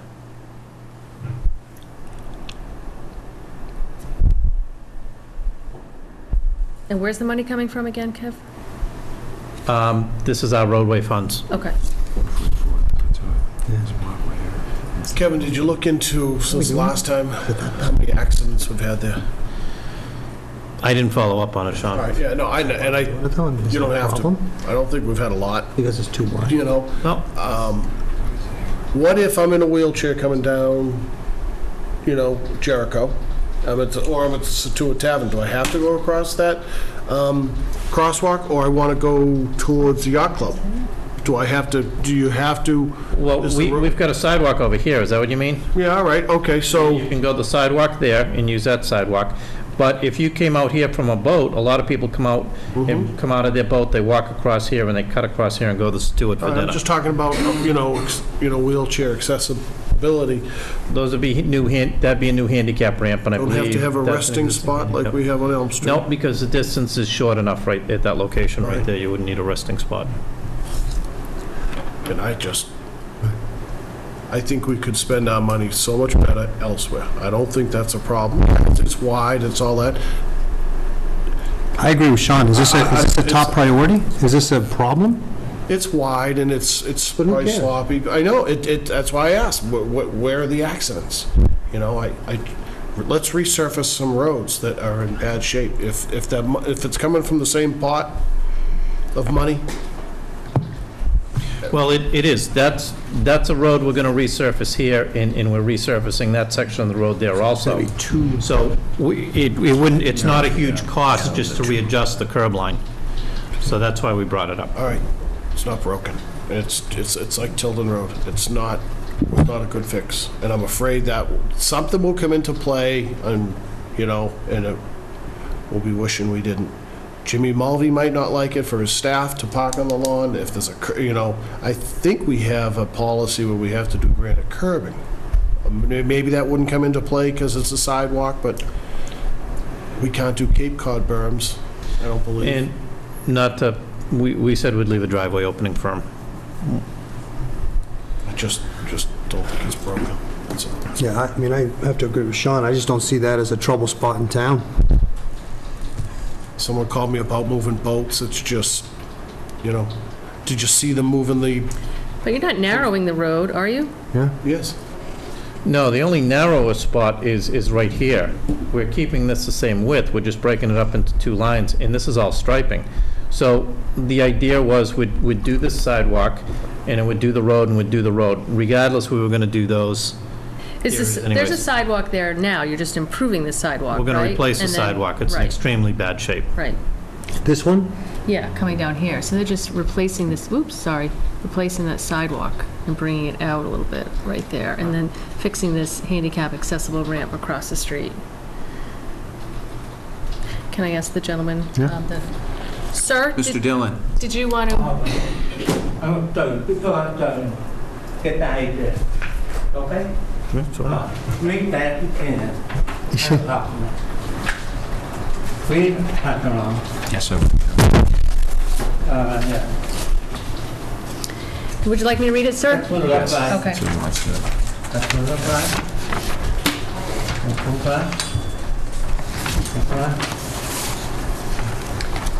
Okay. Good evening, Madam and Sir. I am Terrence M. Dillon, and I reside at Turner Road here in Scituate. I am hearing impaired, so please be patient with me. I believe there is a problem between Hatherley Road and Jericho Road. The intersection is very dangerous. When you are coming down Hatherley Road, you are faced with someone coming down Jericho Road at a high rate of speed, thus crossing the line and almost hitting you. I feel there should be perhaps a small island of flowers to slow down the drivers coming down Jericho Road. Perhaps putting up a stop sign on the Jericho Road going to town. These signs will also help and protect the people who will enter Scituate Tavern and the community center, and anyone who drives daily on Hatherley and Jericho Roads. Sincerely, Terrence M. Dillon. Thank you. Good morning.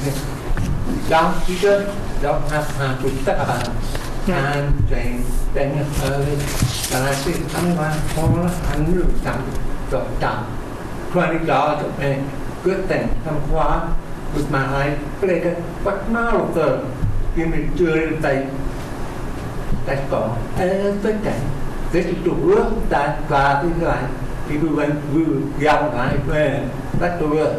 This is the word that all in this way. You think so? Okay. Oh yeah, it's good. He lives up the street off of Turner. Right. And he drives it every day. Right. And so that's what he's saying, that it's the worst intersection that he sees. And Because these people don't stop? These people have a stop sign. No, Yeah. they don't. But they don't stop. Right. Oh, wow. Very dangerous. So what happens is, as you come down No stop sign Hadley, there, right? No. as you come down Hadley, the road is opened. If you're going to take a left to go onto Jericho to head to the lighthouse, you do have to kind of stop. But most of the people don't use that to go to Jericho or to go to the lighthouse. If they're going to go down Scituate or Turner. So the people who come down Hadley who are heading into town don't stop. And as the traffic's heading westerly on Jericho, you can run into a situation because people who are looking to go onto Jericho are looking back on Jericho, and you got a crosswalk there. So I think, from my standpoint living there, I see what Kevin's trying to do. By instead of keeping it wide open, you have to come perpendicular when you're coming down Hadley to face Jericho. you come to a stop, see what's happening to your left before you take that right. Otherwise, it's a danger for people who are going across the crosswalk. I think. Right here? Is that what, does he walk the crosswalk? Yes. So, and there's only, the sidewalk's on Hatherley, it crosses over, and then it gets to the sidewalk that's on Jericho, but that's on the southerly side. Should the crosswalk be over, I mean, you're kind of at a turn. So when you're coming down Hadley and you're looking here, parking they don't stop. They keep rolling. It's almost like a yield. And of course, the crosswalk's right there. So he's saying it's a danger. It's an enforcement issue, it's a stop sign, right? Yes. At the end of Hadley, no matter which, if you're going to go left to the lighthouse or right to go up to the Clipper shop, you're going to stop. It's just that when you have an open intersection, as opposed to a literally perpendicular intersection, it's easier to stop, you're forced to stop at a perpendicular than it is to be kind of at a... Right, so you're squaring it off. You're squaring it off. And it improves the sight distance a little bit, as opposed to stopping over here, is coming up to here when you stop, to look to your right. And Kevin, are you planning, Mr. Dillon has just an option here too with a left-hand turn on Jericho going into Hatherley. Have you? We didn't plan on doing Okay. two turns there. I think it's a little tight to be doing that, Okay. and that would be a big disruption to people, but Okay. I haven't seen his Yeah, plans. you want Take a look if you at want to take a look? Sure. It's good, I'm going to give good them to information. Kevin to take a look.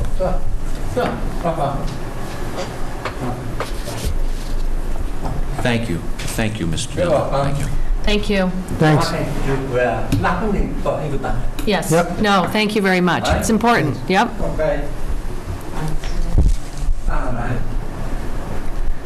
The other thing is traffic enforcement might help there. I mean, people really speed down Jericho. I do. Yeah, it's fast. And they come down Hadley, too, because it's, How much is it I going to like cost, that. Kevin? I mean, I'm not opposed to it at all. No, and we're going to be doing that section of Jericho Road and Anyway? that section of Hadley anyway, so the cost really will be minimal. It's not going to be a large Doing it for what? cost. We're going Redoing the road. to repair the road, we're going to grind and redo the road, and then we also are going to redo that sidewalk, because that sidewalk's deplorable. And it's I liked right- in one of his drawings where he had a median in the middle to get people to go slower on Jericho. the problem with the median is when you have your boats, Oh, yeah. You cross over for the boats. Boats. that's the problem. Yeah. I'll remember, though, you were asking for an island, Tony. No. I want caution tape around it and big orange things and... I mean, this had, tonight it had discussion. It didn't have a vote, but do you need a vote or? No, what's- I don't think it's a vote. It's not something we wanted to just enact without talking about it to the selectmen. Right. and- Well, I think it's a see what different you have to story. do. Sean probably, I don't know what Sean thinks, but if you're doing it anyways, that's one thing. If we were going out to do this on its own, then it probably is different to me. But if you're cleaning up that street, I don't have any problem with This is a tweaking the redo. design a little This bit. is a How old's the redo water from line Jericho to... on Jericho? What's in that? Hadley? It's from Jericho to... How long's what? How old is the water line? I believe it's Sewer from line. the 50s. Okay. So it won't be Don't be- dug up don't be. anytime soon? I hope not. Okay. It's from the 50s. I believe it's from the 50s. Top of my head, I'm not exactly what sure. is it? I It's know almost it's newer. 70. It's almost I know it's a 70. newer And line. we're going to resurface it and dig it up in a few years. To the water lines first. Don't, every one of Say us, He's not doing it. you might want to look at it. If it's done in the 50s, it's almost 70 years old. If it's done in the 50s... I'd have to look for sure. Before we Yeah. pave a road, we talked to Yeah. Sean Anderson about it All right. first. I mean, it's Okay. not something we'd jump on. And I know Mike's had that discussion, but we'll bring it up in our scheduled meeting. If he feels that water line does need to be redone, we would put it on hold. Right. But he was comfortable with it, so And the that's sewer line? why we looked at it. I mean, I think it makes sense. Again, I think you've answered my questions about the big boats being able to turn. It's not an additional island, so there's really no additional obstruction there. And you're squaring it off and fixing the sidewalk and the crosswalk and, It's one of the main sections everybody goes down through town, so, we figured we could really improve that and fix the area up, fix that area up. We put the new sidewalk in there before. I mean, I think for Kevin's purposes, can we take a vote? If it's not listed, we can, right? Because I think we should for It's in the Kevin. scope of the agenda. Just so he has. What are we voting? Well, whether or not to make the improvements and the realignment to the intersection that we just talked about. Well, how much is it going to cost? The cost would be minimal because we're already doing the work for the roadway and the sidewalk. So it's already, what's it from, capital planning, or from? It's from our roadway money, Roadway and Chapter money. 90 money and everything 90. else. Okay. Okay. Somebody want to make a motion? Will there be a design of it? Will we be able to look at it first before it's done, or we're just gonna? Is this it? Well, this is, Sean McCarthy went to a Yep, design okay. engineer and came up with this All right. plan. Can we just make sure that ADA, has looked at it too? I mean, Everything we built would be disabilities? to ADA requirements. That's what we said at 10 or That's why we went to an engineering firm to check it. Okay, let's just hold them accountable. And this is just going to be, what do you call it, rumble stone or whatever? Or- Yeah. It'd either be painted or it'd be a rumble stone, either or. We'll take a look. Just paint it. Where did I see it? I saw Rumble Stone. It's somewhere around here. Not in our town, but somewhere. Somebody had it. I would talk to our contractor who's doing the asphalt and see which he can readily do, which would be the easiest bet. Sometimes you don't like to do a rumble strip because it plays havoc on the plows. So that'd be a discussion we would have. We may just paint it and use the island and do it in a thermo so it holds up better. Okay. Oh, we hadn't got No to one will that. go over that paint. It gives you a guideline Yeah. of what to do. Do I have a motion? I'll move to accept the proposed intersection of Hadley Road and Jericho Road. There's no date on this, but that's a part of our packet today. Yeah. Second. Lorraine, is that, you good with that? Yeah. Okay. All in favor? What about the part about looking at the water pipes, the sewer pipes? Subject to review that the sewer and the water pipes are not due to be replaced anytime soon. Yeah. Anytime soon. Got that? I got that, sure. Say within the next 5 to 10 years plan. How's that? Second. Second by Mr. Vignani. Any further discussion? No, I beat it to death. All in favor? Aye. Not me. Aye. All opposed? Make sure you get me, I'm opposed. All right? 3-1, Lorraine. Thank you, sir. Thank you. Passed. That's another way. Do the water planting, like down, and well, way to and but the hour, the water, don't do the whole plot, is the Yeah, Oh, the rubber ones, The they're rubber all in ones, yeah. Amherst and stuff. There's cones? Stone, yeah. No, like the ones we put at that island that can flip right over if you run them over? Yeah. He's suggesting using Yeah. that. Yeah, Okay, That's easier. Thank you. idea. Let people stop over, learn it. If you do that, put a flower, put a Rubber island. ones. Yeah. Yep. Thank you. Thank you. Thank you. Thanks, Kevin. Thank you, have a good night. Nice to see you, Kevin.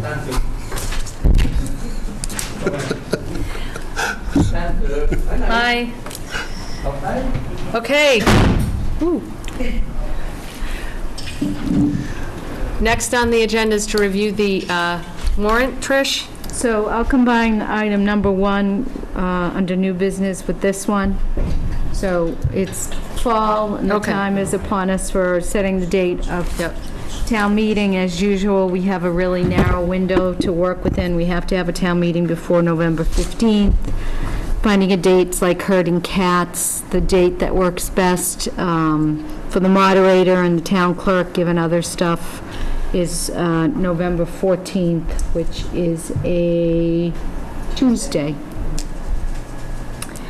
And once you set the date, that sets the motion in place for the deadline for warrant articles.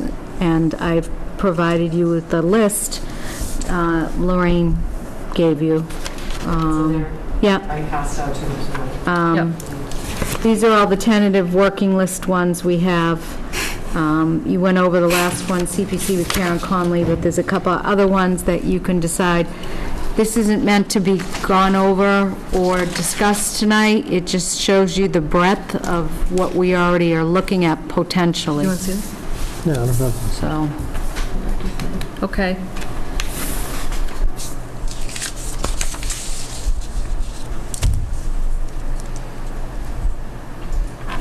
Just so that people know, there are about 15 of them. First one's FY17 unpaid bills, FY18 budget reconciliation. The third one's acceptance of MGL 111F reimbursements. Fourth is assessor reevaluation. Fifth is application for premium payments to grants and loans. Six is SRF evolving fund approval for seawall grant and loan. Seven's a revolving fund for gym usage fees at gates. Eight is the design and engineering of Route 3A in First Parish. 9 is an MGL Chapter 90B acceptance. 10 is conservation land. 11 is coastal development and update of the 1972 floodplain map. 12 is mooring field regrid. 13 is Whittles Walk Capital, parking lot and walk regrade. 14 is high school track. And then 15 is CPC. We had already talked about them, so those are the ones that are presently being proposed. Can we talk about these or no? It's too early.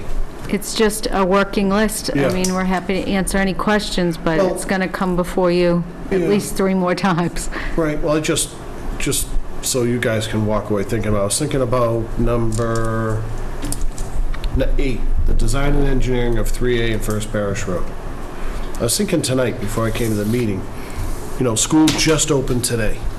There are annual events that I think we should live through before we make any big decisions. Thanksgiving Day football game at the high school here, graduation, town meeting. So certain events that are going to happen, let's see how traffic flows. The school just started, they give the school a couple of weeks, and then you go through the seasons. After a couple of weeks, everyone knows where they're going back and forth, but it's the special events. And it's, to your point, Tony, every season, sports changes. Let's go through, fall, winter, and spring, because you have different towns that may be coming to our facilities to play here. I just think, I don't want to rush it, that's all. I want to fix it right the first time. I don't want to just waste money and have to undo something, that's all. I will say this, I drove my son to school this morning, and everyone was talking about all these problems we're going to have, and it was not a problem at all. Good. When I went, I may have been a little early before it. Did you hear anything from the police? No, not yet, but I haven't circled back with the chief. I mean, there wasn't even there were officers out there, but no one was even directing traffic because they didn't need to yet. So it wasn't, Staggered the times. it wasn't chaos. Because they've done the bus staggered times, yeah. Which is good. All right, but I agree, I mean, you gotta take a look at it. Well, if there is an issue, you'll know about it sooner than later. Oh, yeah. So, One thing is kick it to annual right now. I'm not saying we're going to do it, but see how it goes until we come up to the next I don't know, one. I don't want Kick to it for waste the money. next one. No, No, I that's agree fine, with you. let's I fix agree. it, but let's try to do it, keep it, let's let this building come down Yep. and see what happens. Someone might come up with an idea that we're going to be like, wow, wish I thought of that. That makes sense. The one thing I see here, the high school track, number 14, I don't know when we're doing the turf, but I think not to combine those together as one project, or at the same time, we're gonna lose money, because I think the same company does both.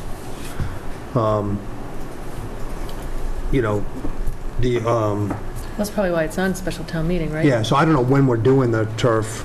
I don't think it's on the near future, is it? I don't know, it's been approved. Been approved. Yeah, so I think that has to be So considered. this is a school capital item that the school has not requested, so that's why I put it on there, to keep it on your radar. So that's kind of time sensitive. That's one stuck out to me. It's 90B. So, spring is too early. Just the walk regrade. What's the parking lot and walk regrade? Do you know? What number is that, John? That's Whittles Walk 13. 13. What's the walk regrade, just out of curiosity? That's the walk up to the pro shop, it's not Okay, that whole. accessible. We have to accept it. Oh, right, that white stone stuff. So if we're really seriously looking at doing something with the parking lot, we should weave in the 2 pathways Oh, I up. agree. Yeah. I was wondering whether we should think about looping in the irrigation as a part of that, kind of like, and can we bond it going forward from its receipts? Yeah, I saw those emails, I think you can. Or just do a little one, because the irrigation, your design and engineering is going to be behind now. So you might want to do it all in. I was wondering if we, with the annual maybe, and say do it At all the in. annual, do it all in with the paving and the irrigation. because you don't want to pave it and then have the irrigation with that heavy construction equipment tear it Correct. all up. So, yeah, I think it makes sense to join them. Might as well do the HP piece. The hesitation was, what is the clubhouse going to be in 5 years? But the paving, the parking lot's waited long enough. I think it's going to be what it is in 5 years. And what's 90B? That's not Chapter 90 for roadways, 90 is is a it? harbor master authorization for water. For water? Yeah, for enforcement of stuff on the water, I believe. Oh, okay, water enforcement, okay. Am I wrong? I'm familiar with them, that's right. All right, so if it's not one you gave me, then it's water. Yeah. Okay. I think, or yeah, I'll get it from Stephen Moan, put in a request. Okay, yeah, I was just curious. Right. All right, and then we have to discuss, any other questions about the warrant articles? Patricia? No, just the other thing, item number 10. Yep. I just want to remind the board, while I'm still here, that you need to put 7 acres into conservation. Yep. So to the extent you can identify that, we've already been in touch with Jim Toomey about putting CRs on the 22 acres. So that's in place. He's already been in touch with Karen Conley to run it to the wildlands. Is Amy or Frank, able to provide us with any options that are out there of land of 7 acres? That doesn't have a CR? Town forest? Yeah. Yeah, we have that information. Okay, I just, yeah. okay, so we can begin to identify that. Well, yeah, I mean, I think, the board discussed at length the value of land, taking it out and putting it to conservation, which is why you were in executive session, because land has a value. So we can look at those ones that we tossed about in addition to reaching out to conservation. Okay. Can I ask a question? All right, so that's just a transfer of land we have to put a CR restriction on it. What if Joe Smith has a parcel that he'd like to CPC to buy? Could we, and let's say it's 10 acres, and that might be a great application for it. Could we just put, all right, buy that from him and put a CR on that? And then, so it's either a transfer or newly acquired? All right. Yep. Because I don't know if they're looking at any small parcels. I don't know. It just seems I mean, like we they- probably have the land now that we Oh, could yeah, we use. do, right, yeah, but As we discussed when we tell this, we have no problem putting 6 acres or 7 acres of land in. Right, We right. do it every other year. Right. We're all for open space, so it was really, yeah, no, and I have no problem doing that. It's just, what if some, so just like we were talking about this 500 grand for these trails, Right. we know in the next year or so, someone's going to come and want to sell 10 acres of land to us for 500 grand. Right. So, Yeah. Yeah. Good. Okay. Trish, then the other piece was the location of, Yes, you have, I think you got something from the town clerk? yeah, Kathy, I don't know if everybody saw it, Kathy Curran sent a note. So I know Kathy's concerned about moving the location to the Performing Arts Center for reasons, I'll share with you her reasons. I called her today just to walk through it. I know she sent you a note.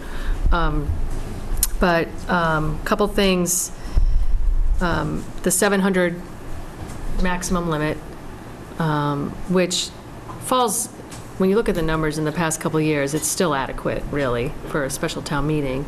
But she explained that you can't deny folks access to special town meetings, so in the event that it was a big draw, she feels that she's very limited in her recourse to have another area as backup and overflow and how to manage that.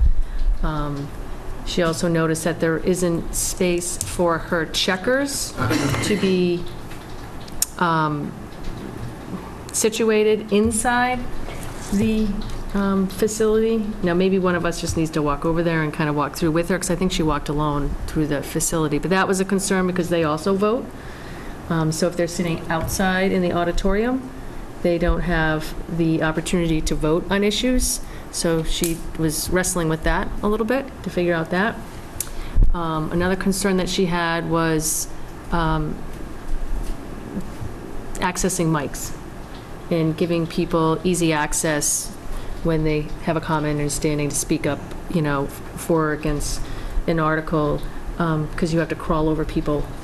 You would have to have somebody maybe with a portable mic running all around, and have them situated in the auditorium. Other than that, it's going to be fairly difficult for folks to get out and crawl over to get to a center mic on an aisle or back or wherever they may be situated. So I share with you her concerns to think about that in using the Performing Arts Center. I saw that. It's too bad because the seats are so comfortable, but I agree with her, Well, it's really the acoustics, right? People complain that they can't hear what we're saying at town meeting. I think she has some valid points there, but any change is going to be, you got to figure it out, people have to get in and out when they sit on the floor anyways. Now, I don't think that's as big of a concern, and usually people are staring at the mic well before the time they're going to speak. But the checkers, I think that's something that would have to be figured out. And what was the other one she said? The bigger one is if it overflows. Overcapacity, Is right. overcapacity, because it The next nearest. is like the cafeteria. It's pretty far away. So 2 weeks ago, I represented the town at a forum Senator Warren had in Marshfield at Furnace Brook Middle School.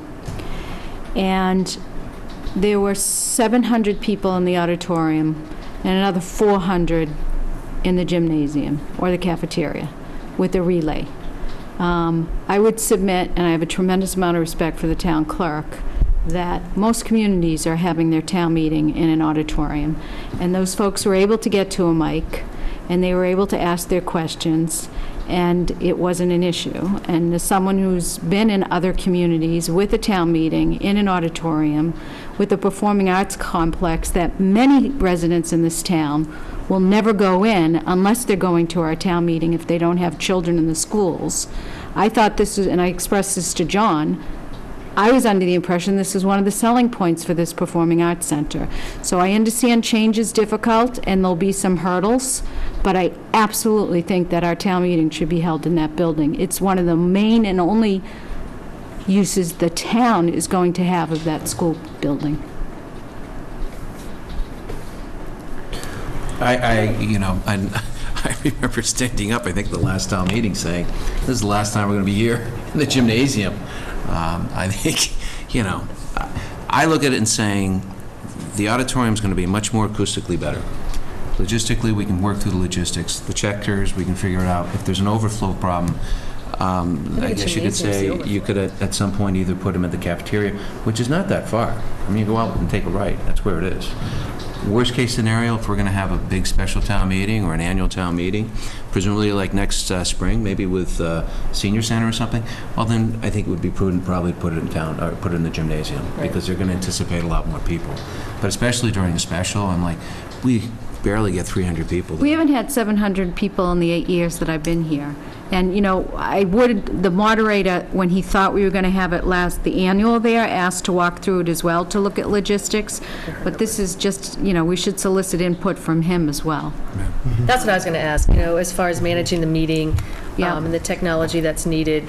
Does that mean every vote's a hand vote?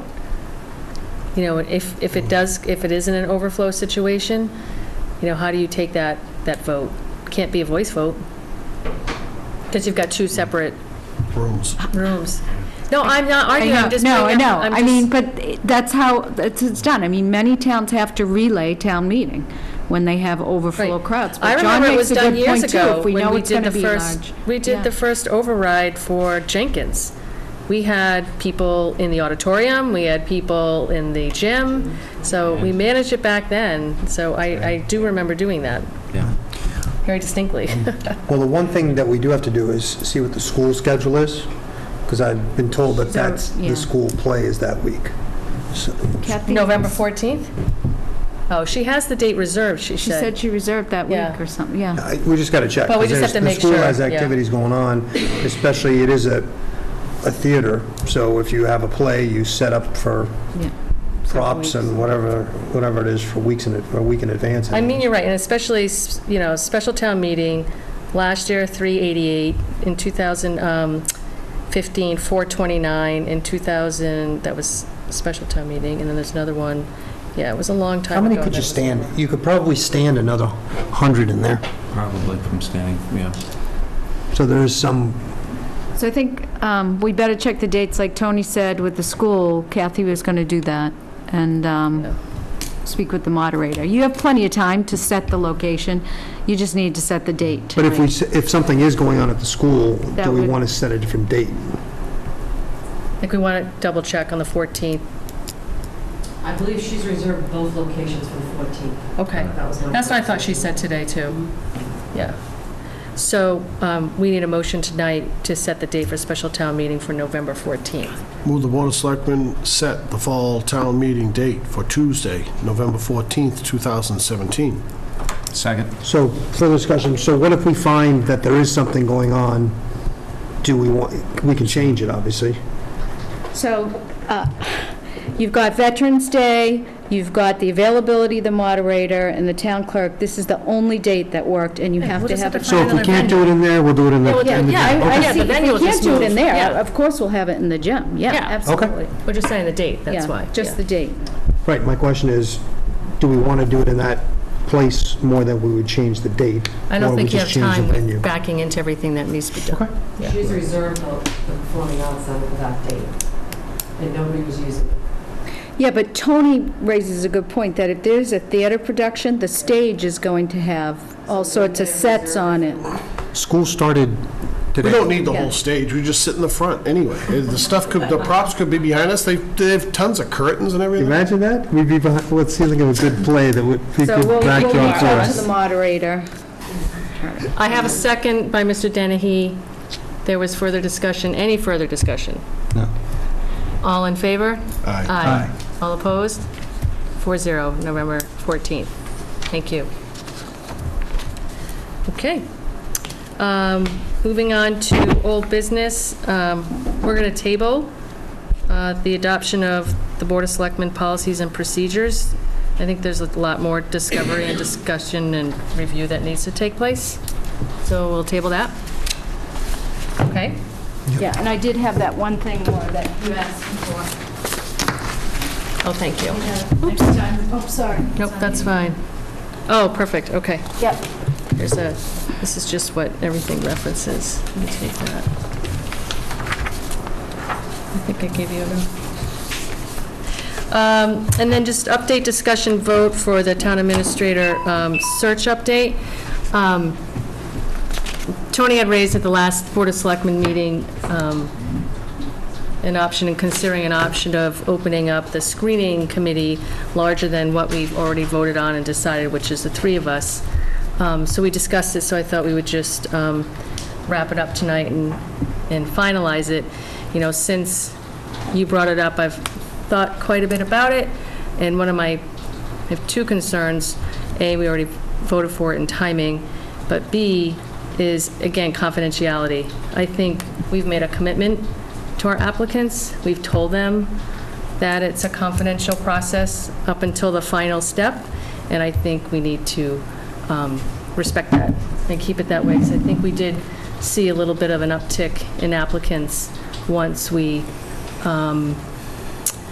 assured them that it was a confidential process. How would that impact it? Because you're opening up additional people to come in that late in the process that may not be as vested in the confidentiality as you and myself and, Mr. Costello have already taken. So you think whoever we put on is going to tell people? Well, I don't know. I would hope not, but I don't know, and I don't want to risk that. If you open it up, it still remains...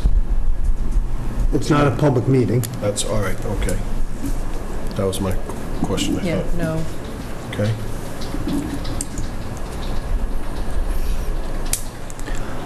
I mean, I'm not so vested in it that I'm going to fight to the end for it. I just think it's something that needs to be discussed. I don't have a problem putting anyone else on it.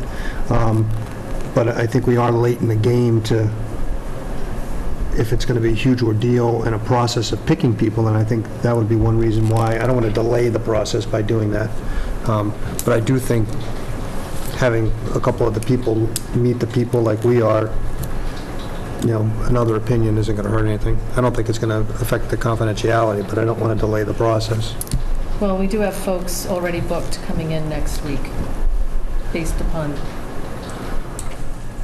the premise, the screening committee, the composition of it, and whatnot. But I think, another way possibly to address it, which we already talked about before anyway, which is that phase, is soliciting input and feedback, from the department heads and from employees and, even advisory, boards that are active in government, and even residents have already reached out to us, so that's what we do, is we represent them. But certainly can pull together some questions and criteria that they want to make sure we address. Well, they're going to get the input when it is Final, open. right. But whatever you guys think. When you get their input, what number of applicants will they be? 3 or 4? A small number? Well, I think there's only going to be 5 or 6 Okay. that you probably talk to at that level, right? Screening, we've got 6 right now, Right, so 5, So- 6, 7, somewhere there, so it's going to be depending on, 3, 4. Right. Right. Depends, if there's Yeah. 5 good ones, then there'll be 5. Right. John? Well, I said Yeah. my piece last week. I mean, I just think that it's the 3 of you. I think if this was going to be an opened, larger committee, search committee, I think, Tony, you're right. I think maybe setting that up initially, I think it's, changing horses midstream right now is probably not the wisest thing to do. Get through it, and then bring up the finalists to the full board, the next 2 weeks, 3 weeks, whatever it may be.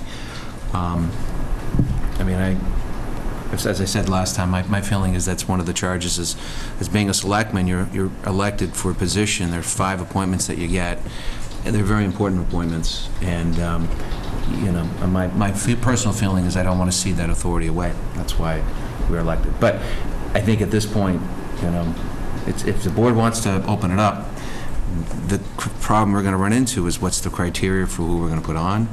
If you're going to pick somebody from advisory, you're going to take somebody from town side, you're going to take somebody with a union background, you're creating more issues, because what's the criteria for picking somebody? Do we take a former selectman who was on it? Do we take, you can just open up to a whole bunch of local situations, and I just think, at this point, I'd say just plod along and finish it up, find out who you want, and bring them before us so that we can interview them collectively. Can I ask a question of you two? Can you handle it with everything you have going on outside of town That's a hall? good question. With your work outside? I don't think it's any less work for us. Yeah, it wouldn't be any less work. It would actually be more work. Okay. And more stressful to try to identify more All people right. in the next 5 days, to figure out how to do that fairly and bring them in and get them up to speed. I don't think we have to worry about fairly, it's just getting Well, you do 2 have to more... worry about 2 more. fairly. Well, we can pick anybody. We can pick any 2 people that have some sort of sense of town government, and put someone from advisory, put an old selectman, put a department head or 2, and just get another opinion on the personality of somebody. Appoint them in a public meeting, Right. which also poses a problem for next, we I can don't think we post want it. to You're right. delay You can do whatever you want. You're right. You can make it happen. I know that's what the next word's going to be out of your mouth. Right. So clearly, there's 2 people against it, which means it's not going to pass, so, It's a good idea, though. yeah. Future reference. So I'll make a motion to add 2 people to the search committee, or do we not even have to make a You don't motion? even have to make a motion if you don't want to. If you want to, go ahead. No. Go ahead. I'll second it for you. I won't support it, but I'll second it for you. Go ahead. We'll leave you. All right, I'll make a motion to add 2 people to the search committee for this stage. It's a motion on the table, I'll second it. seconded by Mr. Dennehy. Any further discussion? Whatever you guys feel, so. All in favor? Aye. All opposed? Nay. Aye. Sean, brother. No. All right, it's not going to impact the big picture, I don't No. think, but I don't think so. whatever. And the finals will be We could public talk about it anyway, forever. so everybody will have an opportunity then, yeah. All right, thank you. So we have, next is a discussion and vote on one-day liquor licenses. Want me to make a motion? Yes, I'll please. move the Board of Selectmen approve a one-day wine and malt license at the Scituate Maritime Center, 111 Edward Foster Road for the following events. Lavishly Done Catering on Saturday, October 7th, 2017, from 1 p.m. till 5 p.m. Second? Second by Mr. Vignani. Any further discussion? All in favor? Aye. Aye. All opposed? 4-0. Again, I move a one-day wine and malt license at the Scituate Maritime Center at 119 Edward Foster Road for the Riva Restaurant on September 14th, 2017, from 6 p.m. till 10 p.m. Second? Second by Mr. Vignani. All in favor? Aye. Aye. All opposed? I further 4-0. move the Board of Selectmen approve a one-day wine and malt license for the Scituate Maritime Center at 119 Edward Foster Road for the Hospitable Hostess on Sunday, September 17th, 2017, from 2 p.m. to 6 o'clock p.m. Second. Second by Mr. Harris. All in favor? Aye. All opposed? Okay. And finally, I move the Board of Selectmen approve a one-day wine and malt license at the Scituate Maritime Center, 111 Edward Foster Road for Riva Restaurant on September 10th, 2017, from 11 a.m. till 3 p.m. Second? Second by Mr. Vignani. All in favor? Aye. All opposed? 4-0, Lorraine. And then lastly, I think we have We have one piece of correspondence. correspondence. Yep. So, water conservation, the North-South River Water Association is having a hands-on workshop for families from 2 to 2:45, and a lecture for adults from 3 to 4 on Saturday, September 9th. The guest speaker is Samantha Woods, who is the, she's the president, or is she the executive director, right, of the North-South River Water Association. And again, that is on Saturday, September 9th, 2 to 4 p.m. And they are having this, that's a good question. Where's it being held? They don't say. The library. It's at it's at our library then, okay. Town of Scituate Library. There you go. Great. Right. All right. Approval of meeting minutes? Anything else? Mine died. Oh, hang on, let me see. Move to approve the Board of Selectmen's meeting minutes on August 8th, 2017. Second. I guess I'm I think he's going to do them separate because I one... can't do this one, I wasn't at it. Yeah. I'm making the motion, but I'm not going to vote on it. So I made the motion. What, for the 8th? Yep. Second by Mr. Harris. All in favor? Aye. Aye. Abstain. Looking for the next one. John abstained. Lorraine? Want to do one for the executive session minutes? Move to accept the executive session minutes for August 8, 2017. Second. Second by Mr. Harris. All in favor? Aye. Aye. Abstain. John abstained. For which reading? The executive minutes on August 8th.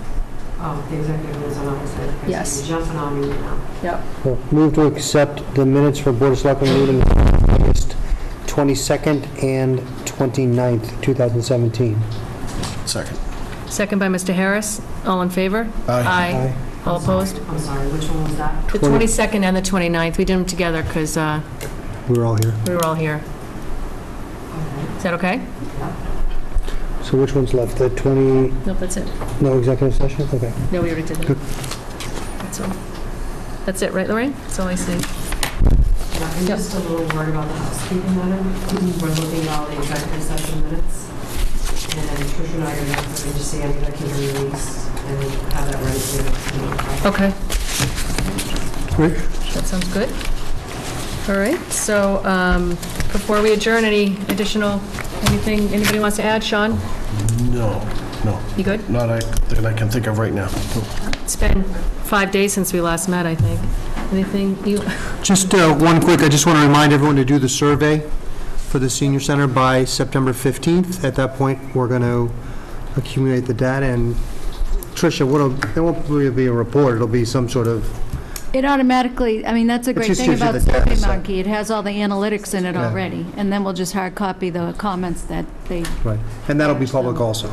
I'm sorry? That'll be public also. Well, Yeah, the survey's yeah. all public record. Right. And the other thing I was just going to mention, school's back in session. Did you want to? This Friday night is the football team's opening game. Right down there, under the lights. Go support your team. And that's all I have. What do we got, 9:30? Did you have a parade Sunday? First off, there was a parade for the Scituate Beach Association. It went off despite the weather. It was a fun, again, event. It's been going on for, I don't know, 90 years. Ruth, I think you did the newspaper, no, somebody at your paper did the article on it, but it's the oldest parade in town. The Parade of Horribles went off well, I guess, on Saturday, which was exciting. And, you know, it's like anything. It's the end of summer. It's tough to kind of move on to other seasons and move on to other directions, but, you know, that's what happens when you come to the end of summer. Kids go back to school and everything. But I actually want to at least make a point and to say that this is Tricia's last meeting, right? Not to my knowledge, we haven't discussed it yet. Okay. Well, I just want to say that it's, whatever, you know, the next few meetings that come, it's been an honor to work with you. And I mean that sincerely. And it comes to mind that's a saying by a guy named Calvin Coolidge, a guy from Vermont, used to say that, That's why he asked how much time we had. no one is honored for what they receive, Honor is granted to those for what they've given, and I just want to say thank you. You've done a great job for this town, and I've been honored to be with you.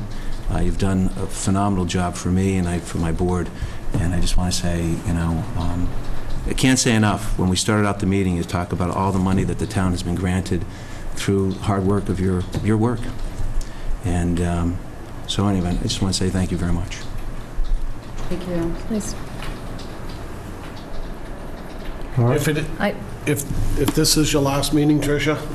Well, I'm not prepared for this discussion, and since it will be on Scituate Monthly as soon as Mr. Waller leaves the meeting, and nobody knows that we were having this discussion. I didn't know, sorry. Yeah.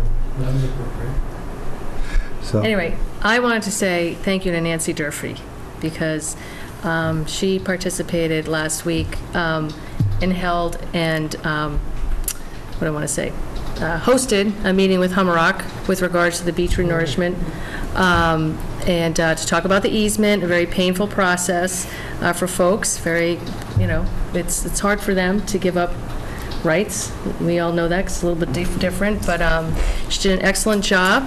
The sense in the room was the most positive I've seen in years to accept it. I think they finally understand that we are only trying to help them save their homes with the road, the raising of the road and the beach renourishment and whatnot. So she did a great job. So I want to say thank you to she and the Hummerock Beach Association that hosted us, and also Frank Snow went, and Keith Jansen and the Coastal Advisory Commission did a great job in putting it together. So she's made a lot of progress working with those residents. So She's very good. Great hire. Yep. So with that, you want to... Motion to adjourn and sign documents? Second? Second by Mr. Harris. All in favor? Aye. Aye.